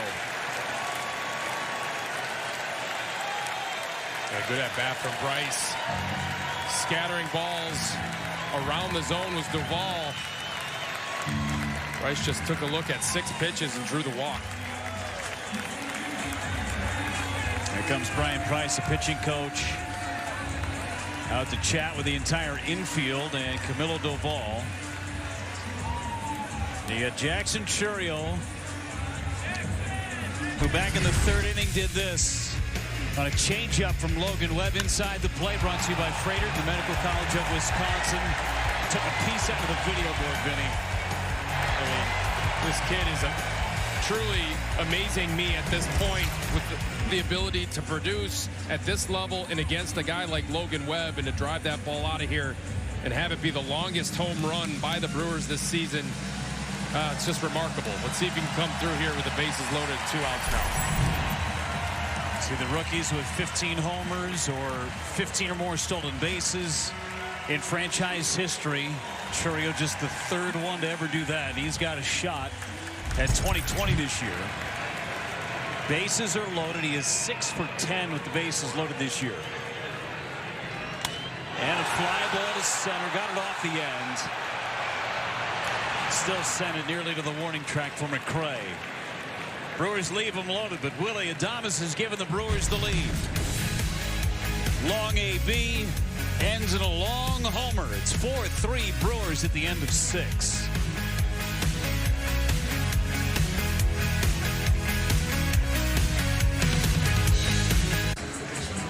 .4-3 Brewers as we go to the 7th inning. Ryan Hudson with a scoreless 6th. Willie Adames giving the Brewers a 1-run advantage, and now Yoel Payamps comes in. He has been nails for the last 3 weeks. Yeah, 11 in a row scoreless for Yoel Payamps. He's been on quite the run.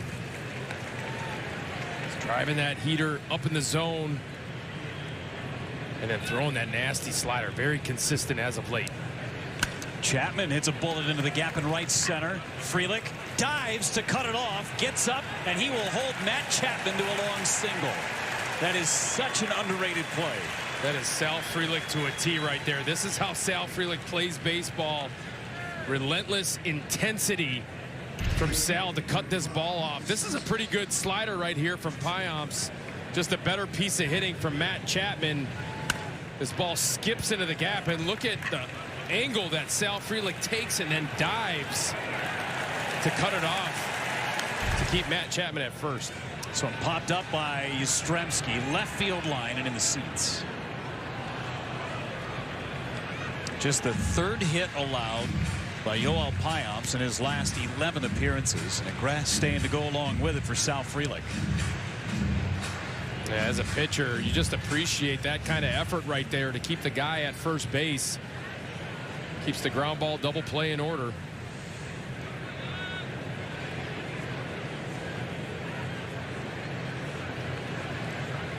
Swing and a miss.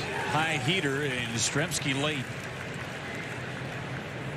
That's why Yoel Payamps is so tough to hit against, because he's got two versions of the fastball. That 95 up at the top of the zone, and then the sinker down. Got the slider to go with it.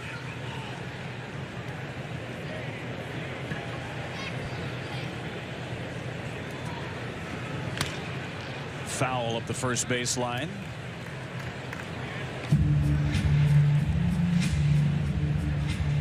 Giants bullpen is moving. Doval worked himself into a 2-out jam. He got out of it.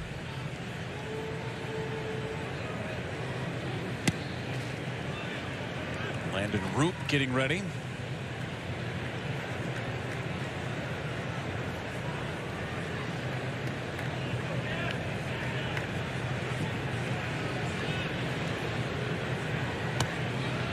Turn over that changeup. 2-2. And surprisingly, Yoel Payamps has only coaxed hitters to ground into one double play this season in 48 2/3 innings pitched. Could use one right here. And Yastrzemski to right. Frelick back in the notch. And just like that, the Giants regain the lead. Back and forth in this ball game. That was a 2-2 mistake. That was a four-seamer that ended up right down the middle to Yastrzemski, and he put a charge into it to give the Giants the lead, 5-4 in the top of the seventh. And these are the first two runs that Yoel Payamps has given up in 12 appearances. Yeah, just right down the middle. Yastrzemski puts a good swing on it, barrels it up. One hopper out to Willy Adames. Throws low, and Hoskins can't pick it up. And all the time in the world, and Willie short hop Reese. That'll be an E6. As much energy as the Brewers had, starting to slip away in the seventh inning. Still just a one-run game. Yeah, it's just one hopper to Willie. Like you said, Jeff, had a lot of time. Short strider is Willy Adames on throws, and sometimes that could cause him to throw that little sinker over to first base. Really tough pick for Reese. Ended up in the dugout, so a two-base throwing error for Willy Adames. And Chris Hook out to chat with Yoel Payamps. There's Jared Koenig. Just as Willy Adames had given the Brewers a lead in the bottom of the sixth inning, the Giants come right back and score in the top of the seventh. Yeah, you got to try to somehow limit the damage here in this top of the seventh, because just the way that this Brewers team is playing, you just never feel like they are out of it. Try and get back in the dugout, only down by one. Vinny, we showed the graphic earlier in the broadcast just how good these two teams' bullpens have been. And McCray takes in for ball one. Number 1 and 2 basically in Major League Baseball for the last 2 weeks. Starters ERA, reliever ERA. One lands, 1-1. Yeah, Ryan Walker has been serving as their closer ever since Doval got optioned. He's been good, as you see a couple of guys crank it up for the Brewers. A bunt by McCray, and it's foul. Joe Ross and Jared Koenig, the ones loosening for the Brewers in their bullpen. Just a rare mistake from Payamps. Yeah, he's been throwing the ball so well.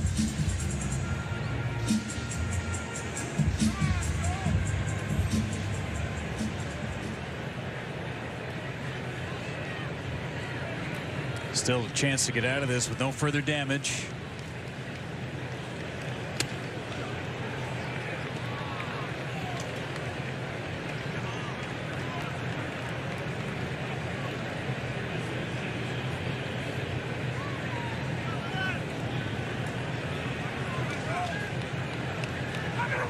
And time called by McCray.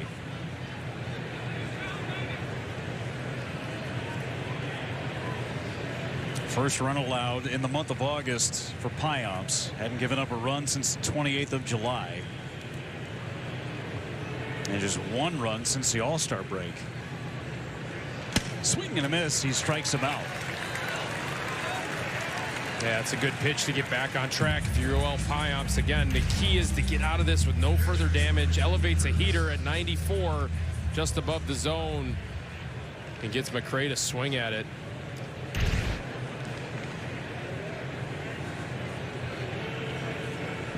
Number 9 hitter Kurt Casale takes in.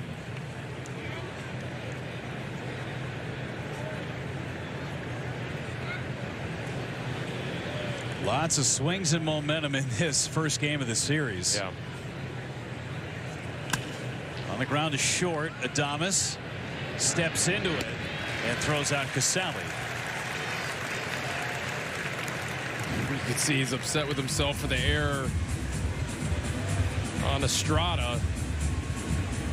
Yeah, unleashes that throw. A little bit more conviction on that one. Allows Lamont Wade Jr. to come to the plate. And Pat Murphy's coming out. You see Jared Koenig come into this ball game as Murph is yet to make the change.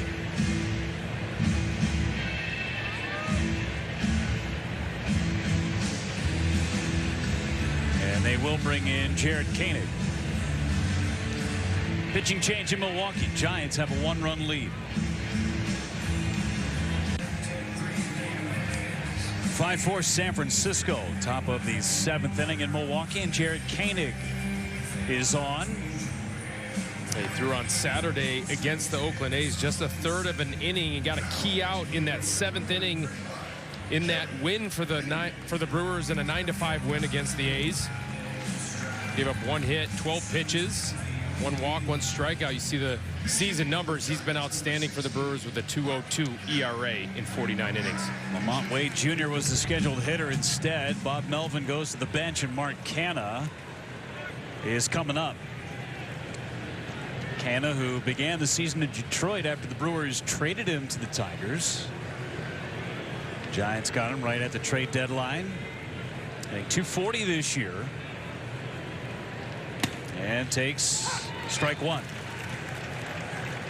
He is hitting .310 since he has been acquired. Just 15 games played for the Giants, but swinging the bat better as of late.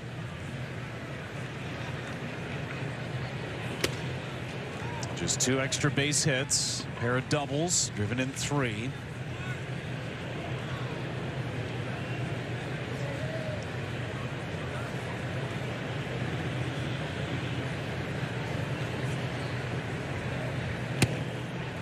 Landed that cutter for strike 2.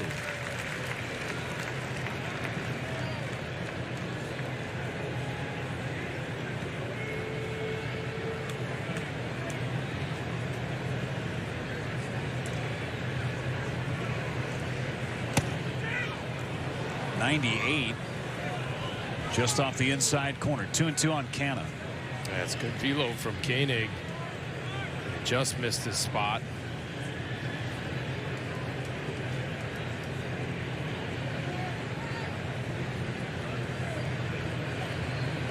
Right back in there and jammed it. Yeah, this is what Mark Canha will do. He will protect that inside part of the plate and not be afraid to get jammed on something, just to foul something off in order to get something out over the middle or to the outside part. Again, 2-2 on Canha, going away this time.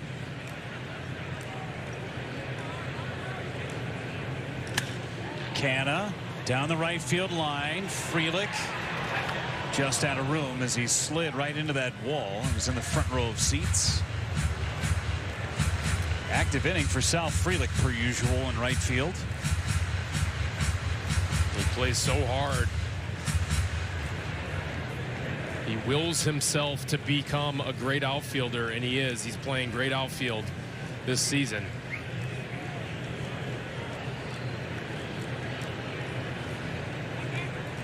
No one better than him, though. Took a home run away back in the 5th inning from San Francisco.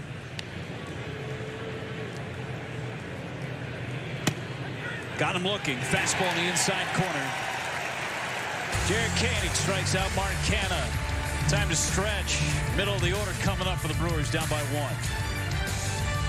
1.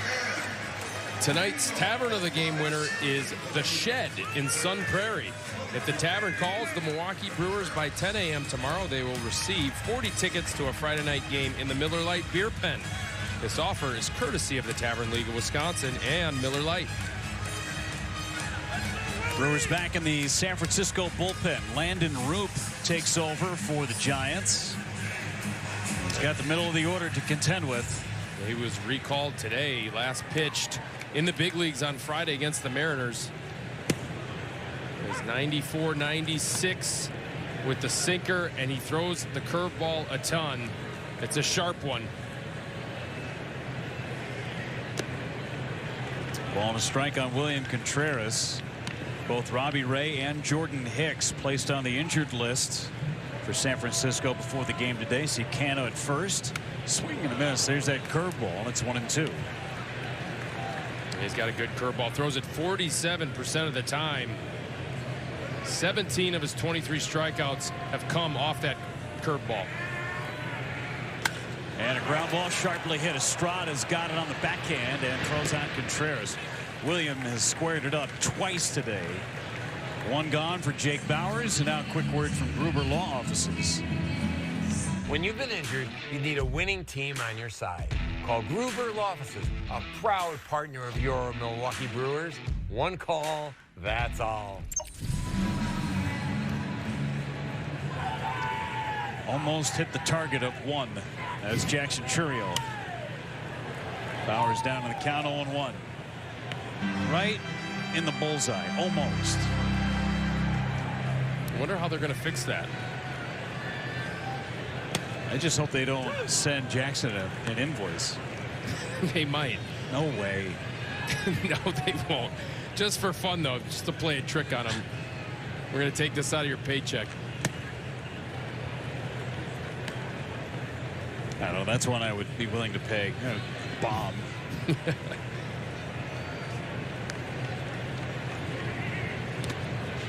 2-2 on Jake Bowers. A walk, a stolen base, and then scored ahead of Willy Adames' 2-run homer. They gave the Brewers the lead at the time in the 6th.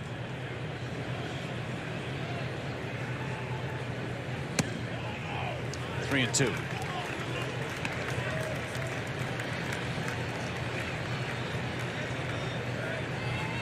Another deep count for a Brewers hitter. Adames on deck. Mr. Late Game.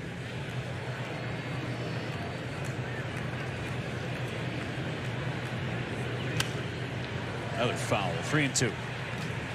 Yeah, Adames with 4 go-ahead home runs, 6th inning or later this season.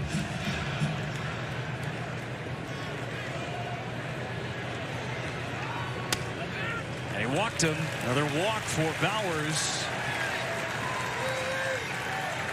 Here comes Willie again.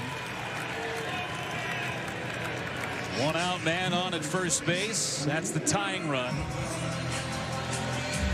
24th home run of the season back in the 6th. The last pitch thrown by Logan Webb.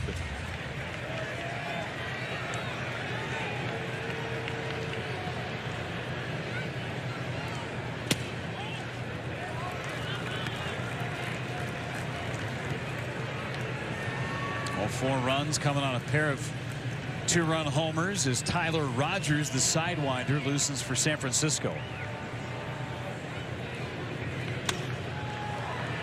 Down the right field line. Foul territory. Canha off the screen. Foul ball. You can see Willy Adames still trying to take that fastball to the opposite field. It's a great approach. Very likely going to get a curveball at some point in this at-bat. That opposite field approach will allow you to stay on that pitch.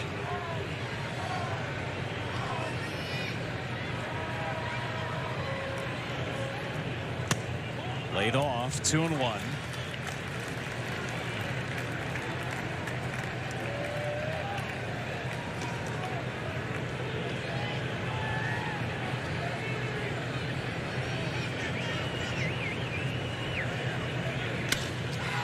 All the way again.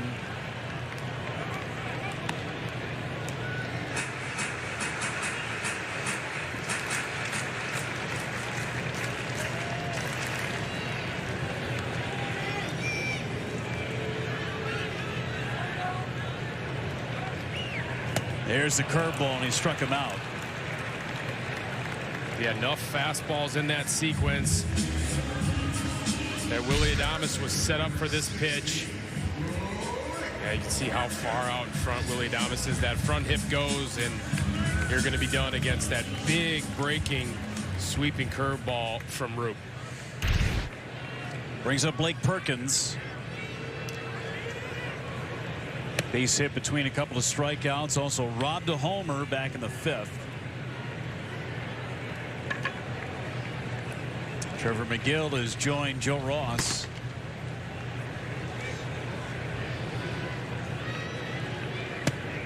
It's 2-0 on Perkins.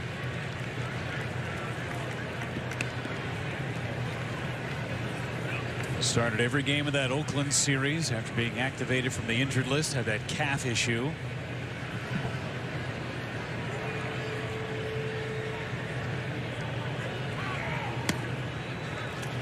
Three 3-0 on Perkins. Hoskins on deck. It's a little curveball from Roop and Casali. A little bit of a head scratcher with Reese, who can leave the yard looming.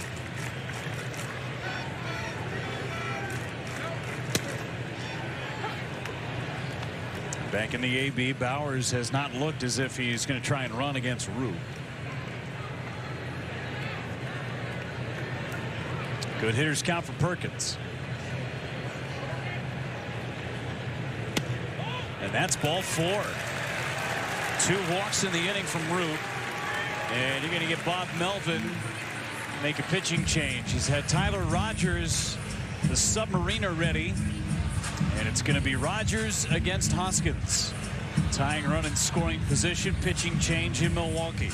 Giants leading by 1 in the bottom of the 7th.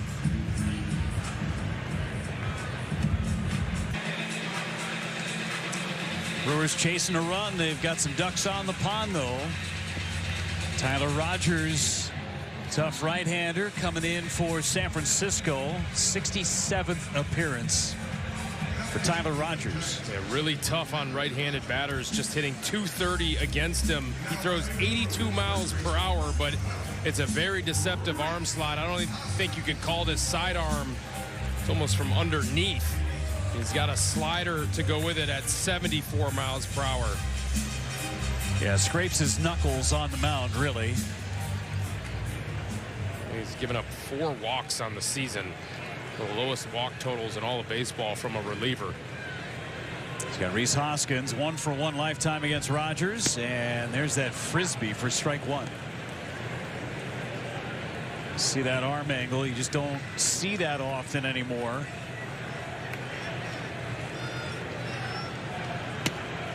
That one low. Ball and a strike on Hoskins. 2 walks by Landon Roop. Now Rogers. Fly ball deep left center. It's back and caught right up against the wall. McCray was right there. Hoskins clipped it well, but not enough. Brewers strand a pair as we go to the 8th.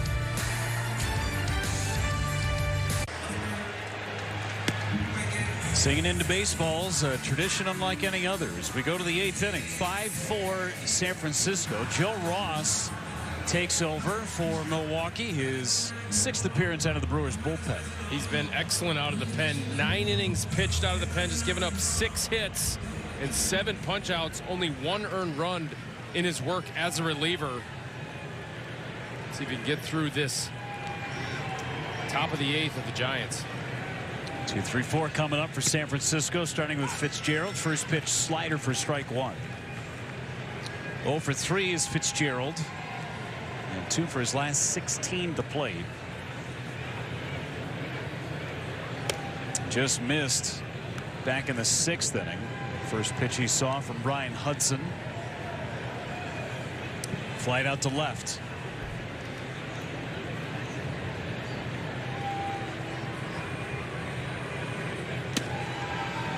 Hooked the heater. It's a 2-ball 1-strike count on Fitzgerald. Yeah, it's a good matchup right here for Joe Ross if he can execute some sliders away against Fitzgerald, who has a hole down and away against spin.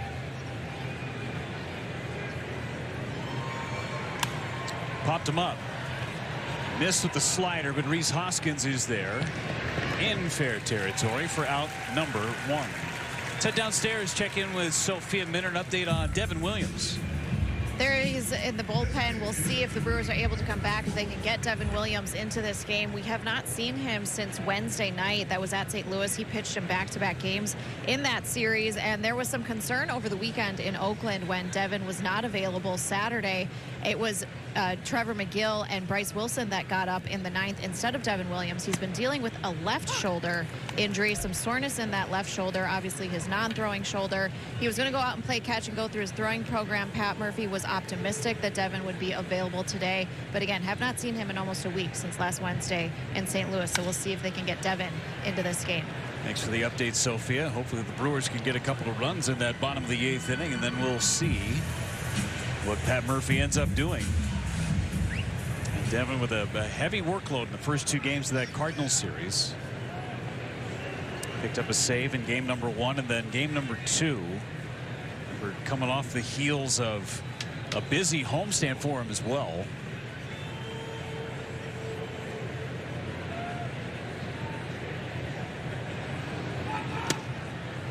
Tied on Conforto. 1 ball and 2 strikes.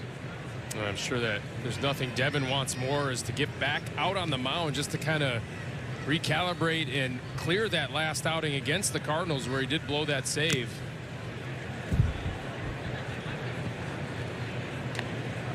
Yeah, you could tell he just kind of ran out of gas in that outing, threw 8 balls in a row to tie the ball game.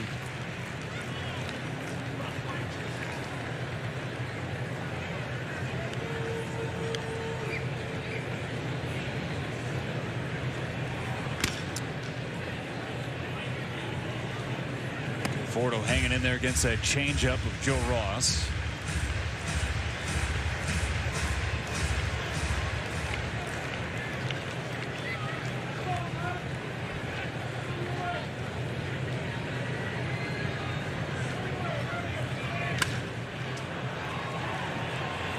Blake Perkins. 2 away. They attacked Conforto with a lot of changeups right there to Joe Ross and William Contreras. He's hitting 170 against changeups as Conforto on the season. Elliot Ramos, a double in 3 trips.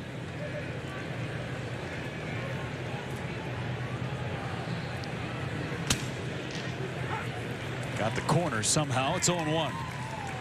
That corner's been open for business pretty much all night for Jordan Baker.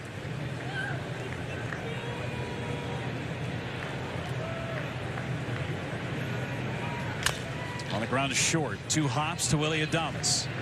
Lets it fly. It's a 3 up and 3 down. Top of the 8th for Joe Ross.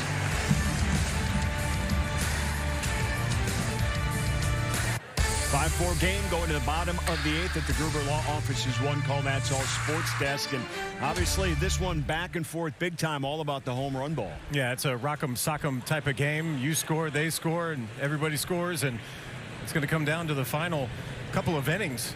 Close ball game. Brewers in it. Shocker, we're in a one-run game, guys. We've got Brewers Line postgame presented by Freighter and the Medical College of Wisconsin. Coming up after the game, we'll see if the Brewers can pull this one out. We'll hear from Pat Murphy and get you set for Game 2 coming up tomorrow night. Jeff. Thanks so much, fellas. Yeah, surprise, surprise, another close game for the Brewers. Sal Frelick hammers one foul. Brewers are 22-19 in one-run ball games this year. Played a 4-3 game to finish out their series in Oakland. Rogers in his second inning of work, and a line drive base hit for Sal Frelick. Squared up the frisbee. Leadoff man is aboard. A good swing right here by Sal. Lefty's hitting .308 against Tyler Rogers. You see this frisbee right here, like you said, Jeff, and Frelick able to put the barrel on it and drive a single into right field. See if they can get him around to score and tie this ball game. Nobody loosening in that Giants bullpen. See how Joey Ortiz handled this at bat.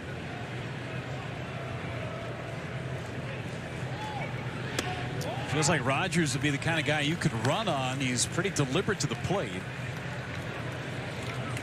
So much of his body's got to move. Right, you got to think that there's something that they can key on in order for runners to get a good jump. 7 stolen bases against him, just 2 caught stealings. And there's Devin Williams. We heard from Sophia earlier that his availability starting to crank it up should the Brewers tie it. Might be coming in anyway. Toss to first, and Frelick's back. Yeah, he hasn't thrown in 5 days as Devin.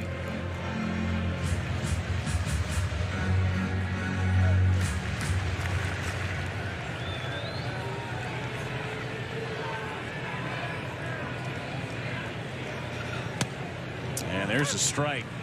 It's a fastball in the outside corner at 82. So much deception from that sidearm delivery. Yeah, you pick up the ball so late just because of that slot.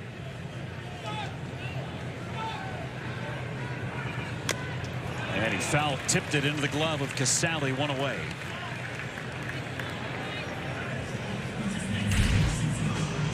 Yeah, I'm not sure exactly how you could even pick this ball up for one and then even get a piece of this, just because he's throwing across his body from a weird slot and then he nails that outside corner you have to protect, and that's what happened there to Joey. There's Terang on base twice.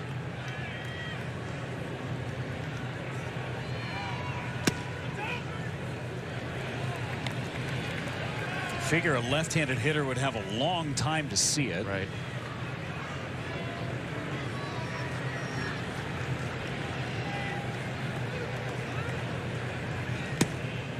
From that angle for a left-handed batter, he's basically throwing it out of the belly button of the second base umpire. Right.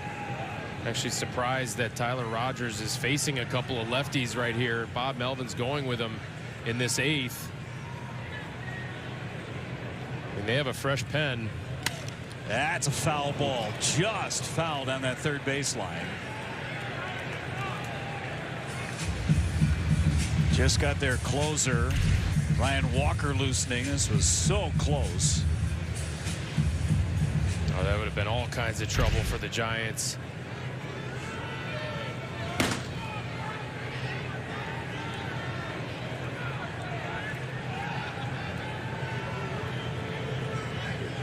Toss to first. Frelick's back. 16 stolen bases for Sal Frelick.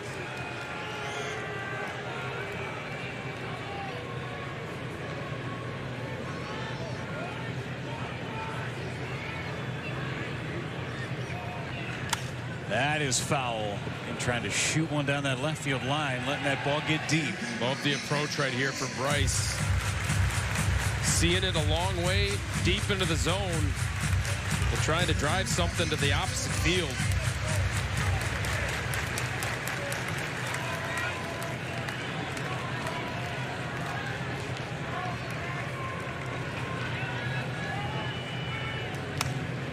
Fouled it away. Got a hanger down the middle. Got to imagine it's got to be so hard just to keep your weight back on that slow slider. 70 to 72 miles per hour is that pitch. It's kind of got a weird shape to it as well. Does it really go across? Yeah, it kind of feels like it's rising. Oh, he spins underneath the baseball. Very, very deceptive.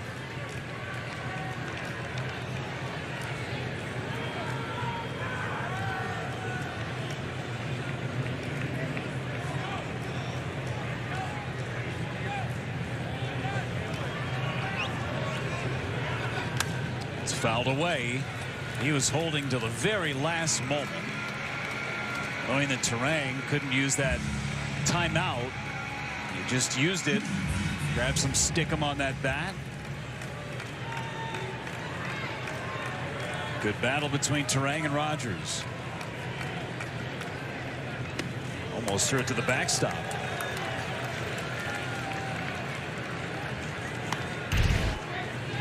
He just kind of lost the grip on this one and just threw it into the other batter's box. Surprised he didn't kill any worms on the way to home plate. Barely got it off the ground.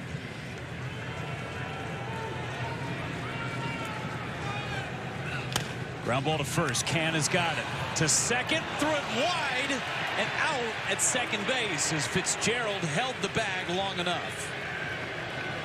Can almost threw that ball into left field. Nice play by Fitzgerald. No challenge from the Brewers.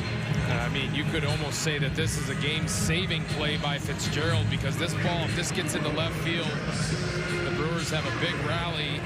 As Sal just wore a cleat on his shin right there. But look at that play by Fitzgerald. Dives and holds the bag with his right foot. Now with one out, sorry, 2 outs with one on, the Brewers have to get something going here in the 8th. Bob Melvin is holding up play for a moment.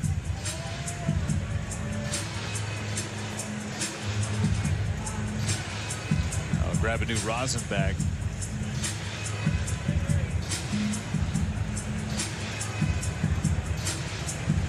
Jordan Baker will take the 2 rosin bags out there, swap them out on a hot, sweaty night. Seems like it's a fair move for the Giants to ask for this.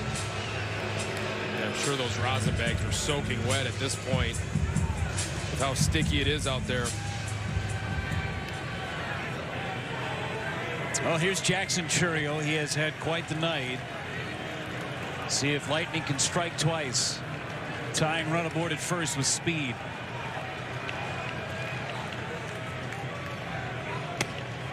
Outside ball 1. Remember, he came to the plate with the bases loaded in the 6th and fly down on the first pitch he saw from Doval. 5-4 San Francisco. Way outside. The closer is ready in the bullpen, Ryan Walker.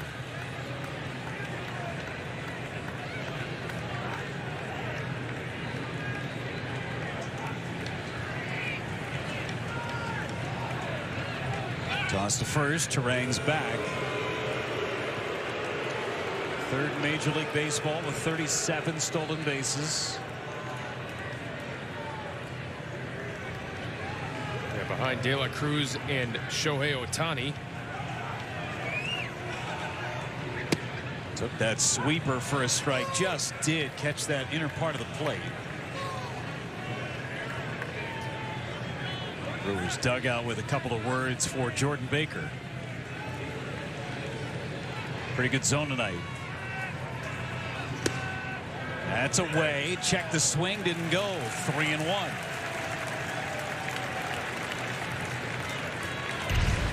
Check. Chourio checks the swing right here. Definitely did not go. Barrel did not cross home. Hitters count 3-1. Line foul.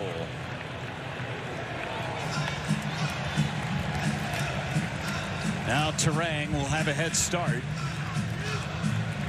Ball in the gap or down the line. He's scoring for sure.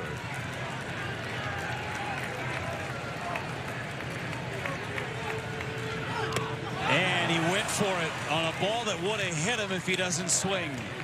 And Jackson Chourio could not hold up. Brewers had the tying run on. We will go to the 9th.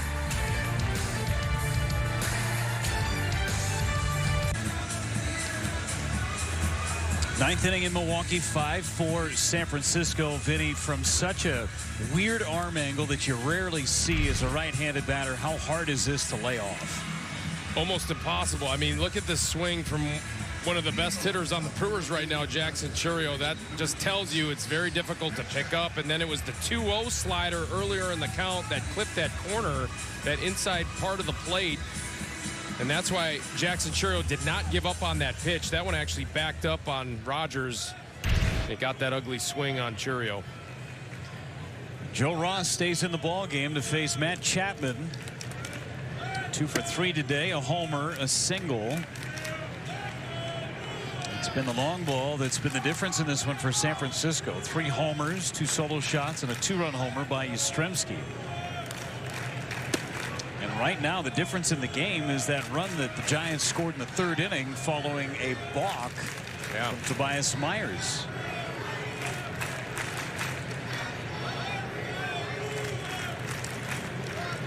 Two-0 on Chapman. And he pops it up, foul territory. That will get in the seats. Foul.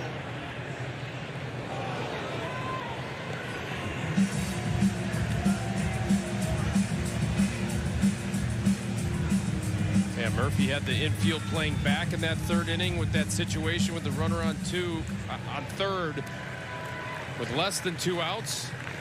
That's what scored the first run of the ball game for the Giants. And yeah, it was the balk that created that situation.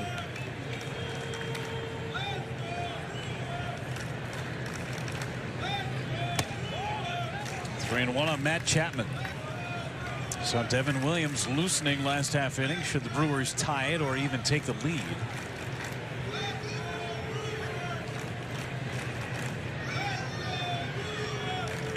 And a bullet up the middle by Matt Chapman. Well, he has squared up 3 baseballs in this game. Yeah, an opposite field home run. A single to the opposite field that should have been a double, but Sal Frelick cut it off. And then this one right here, a sinker down the middle of the plate. And just hits a BB right back up the middle. Rounding up to 115 on that line drive. And now it's Yastrzemski. His 2-run homer in the 7th off of Yoel Payamps, the reason the Giants have the lead. In tight, ball 1. I feel like Yastrzemski has just hit some big home runs against the Milwaukee Brewers in his career.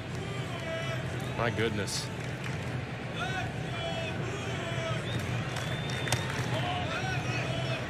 He goes back a few years. Think about the walk-off grand slam he hit against the Brewers in San Francisco. It was against Josh Hader, wasn't it?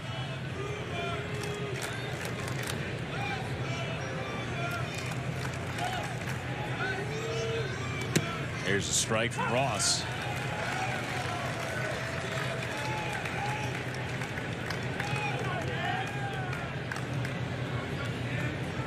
Brewers get some action in their bullpen behind Ross, who's at 20 pitches. Swing and a miss. There's that slider. Nasty. Yeah, he's got a filthy one. If you get a left-handed hitter to swing like that against your slider, you know it's good. And you know that it looks like a heater out of the hand until the last possible moment. Yeah, I'd throw it again.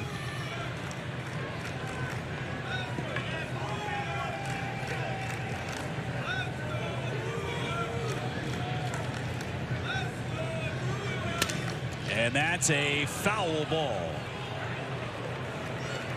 Trying to shoot one down that 3rd baseline on a sinker right where it was supposed to be hit. Yeah, just stays on it, protects the plate, and just foul.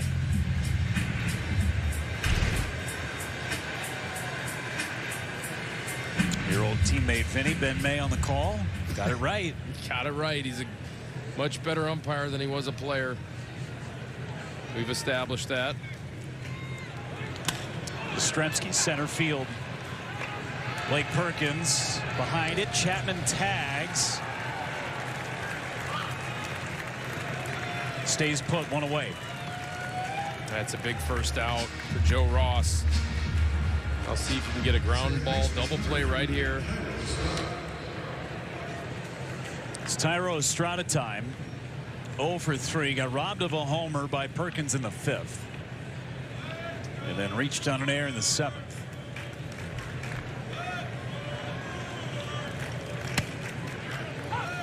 Hits have been hard to come by today for both teams. 6 hits for each squad.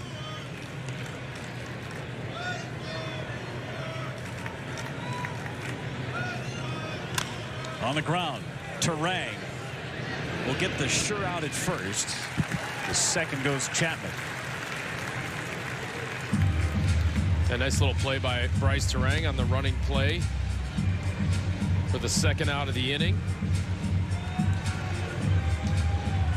That's a big run out there at second base that the Brewers have to strand. They want to try and come back in this one. Grant McCray. A walk, a homer, 2 runs scored out of the 8th spot in the lineup. And ball 1. Joe Ross has given up just 1 run in his time out of the Brewers bullpen.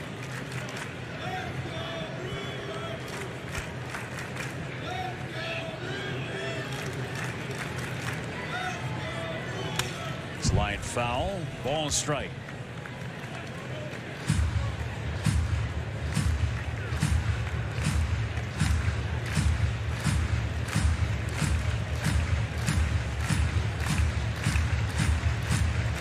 Bottom of the 9th for the Brewers features 3, 4, and 5 in their lineup.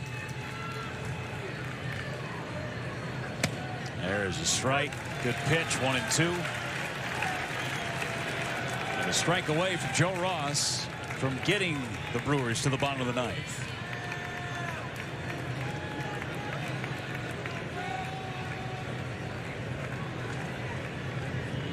Got him. Joe Ross puts up a 0 in the 9th inning. The Brewers have another comeback in them. Against that guy, Ryan Walker, when we return.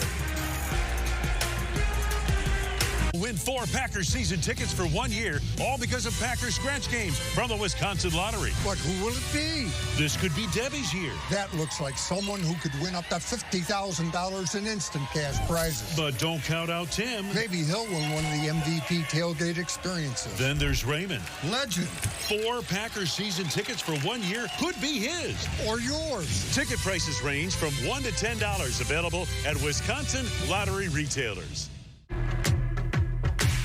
We're seeing customers come in every single day. Pros are using battery equipment. Making the switch to battery was one of the best decisions that we made as a company. This is where the world is headed.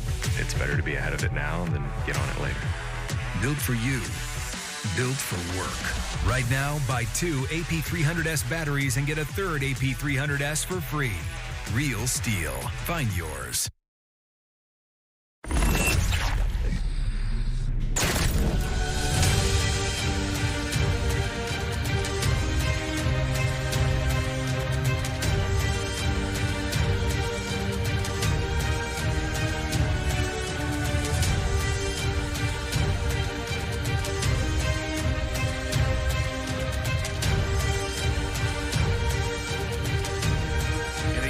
Featured a lot of great moments for the Milwaukee Brewers. Do they have a couple more left in them? Bottom of the 9th inning.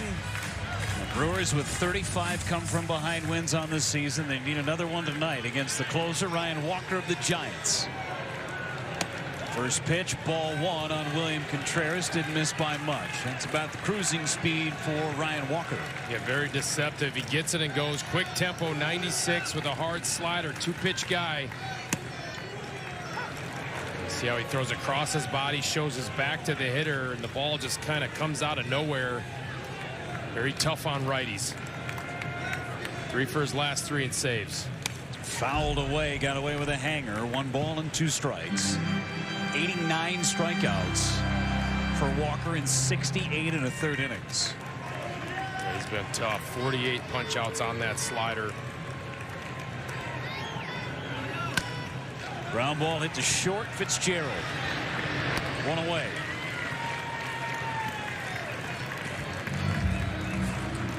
Clip that one off the dirt.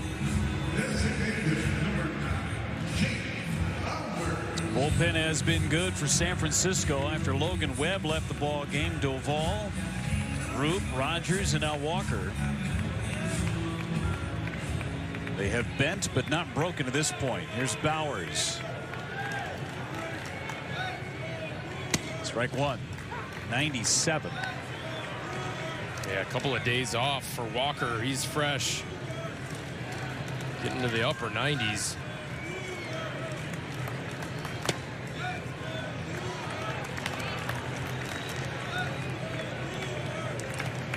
Pair of walks for Jake Bowers. Yanked it foul. Got out in front of that slider. Hit it into the fourth deck. He has given up 4 home runs on the year, 3 on that slider.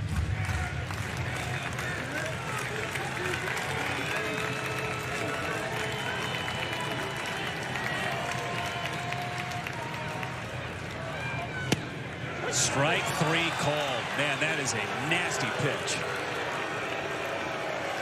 Hey, look how far outside this pitch starts, and then it clips the outer corner at the knees. I mean, that's borderline unhittable. How far away that pitch starts. Very difficult to try and protect that pitch and pull the trigger. Doesn't get much better than that for Ryan Walker. Here's Adames. Ball one. Remember, he gave the Brewers the lead with a homer in the 6th. 2 outs, nobody on for Willie.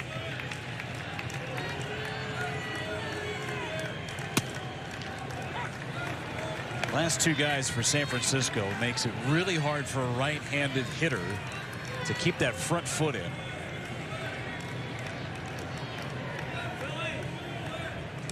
Line down the left field line. Life for the Brewers as Ramos gets it in. Tying run is aboard. Yeah, good swing right here by Willie Adames to keep the Brewers alive. Hitters hitting just 161.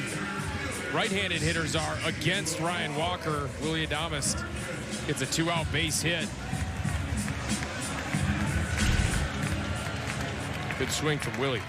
Still breathing. Here's Blake Perkins.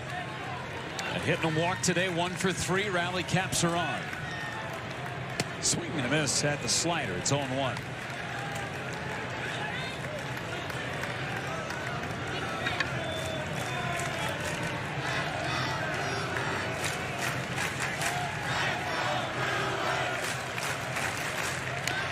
Fouled away, and now the Brewers down to their final strike.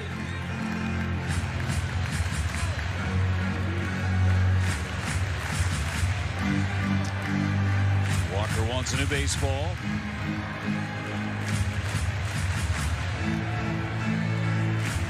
Game 1 of this 3-game series between the Brewers and Giants.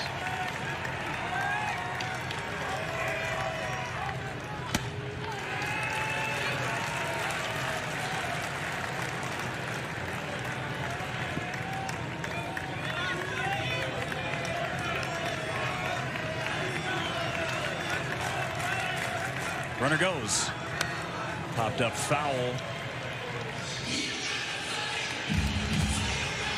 Trying to get into scoring position is Willie Adames. 7 stolen bases against Ryan Walker. Only 2 caught stealings.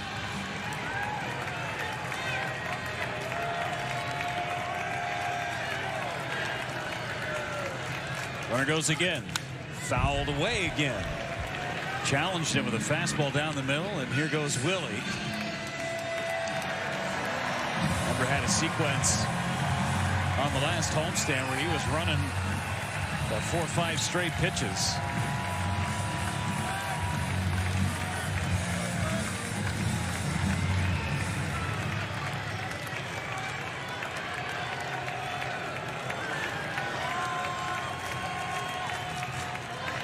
Do it again on 1-2 and a toss to first. Has Adames back.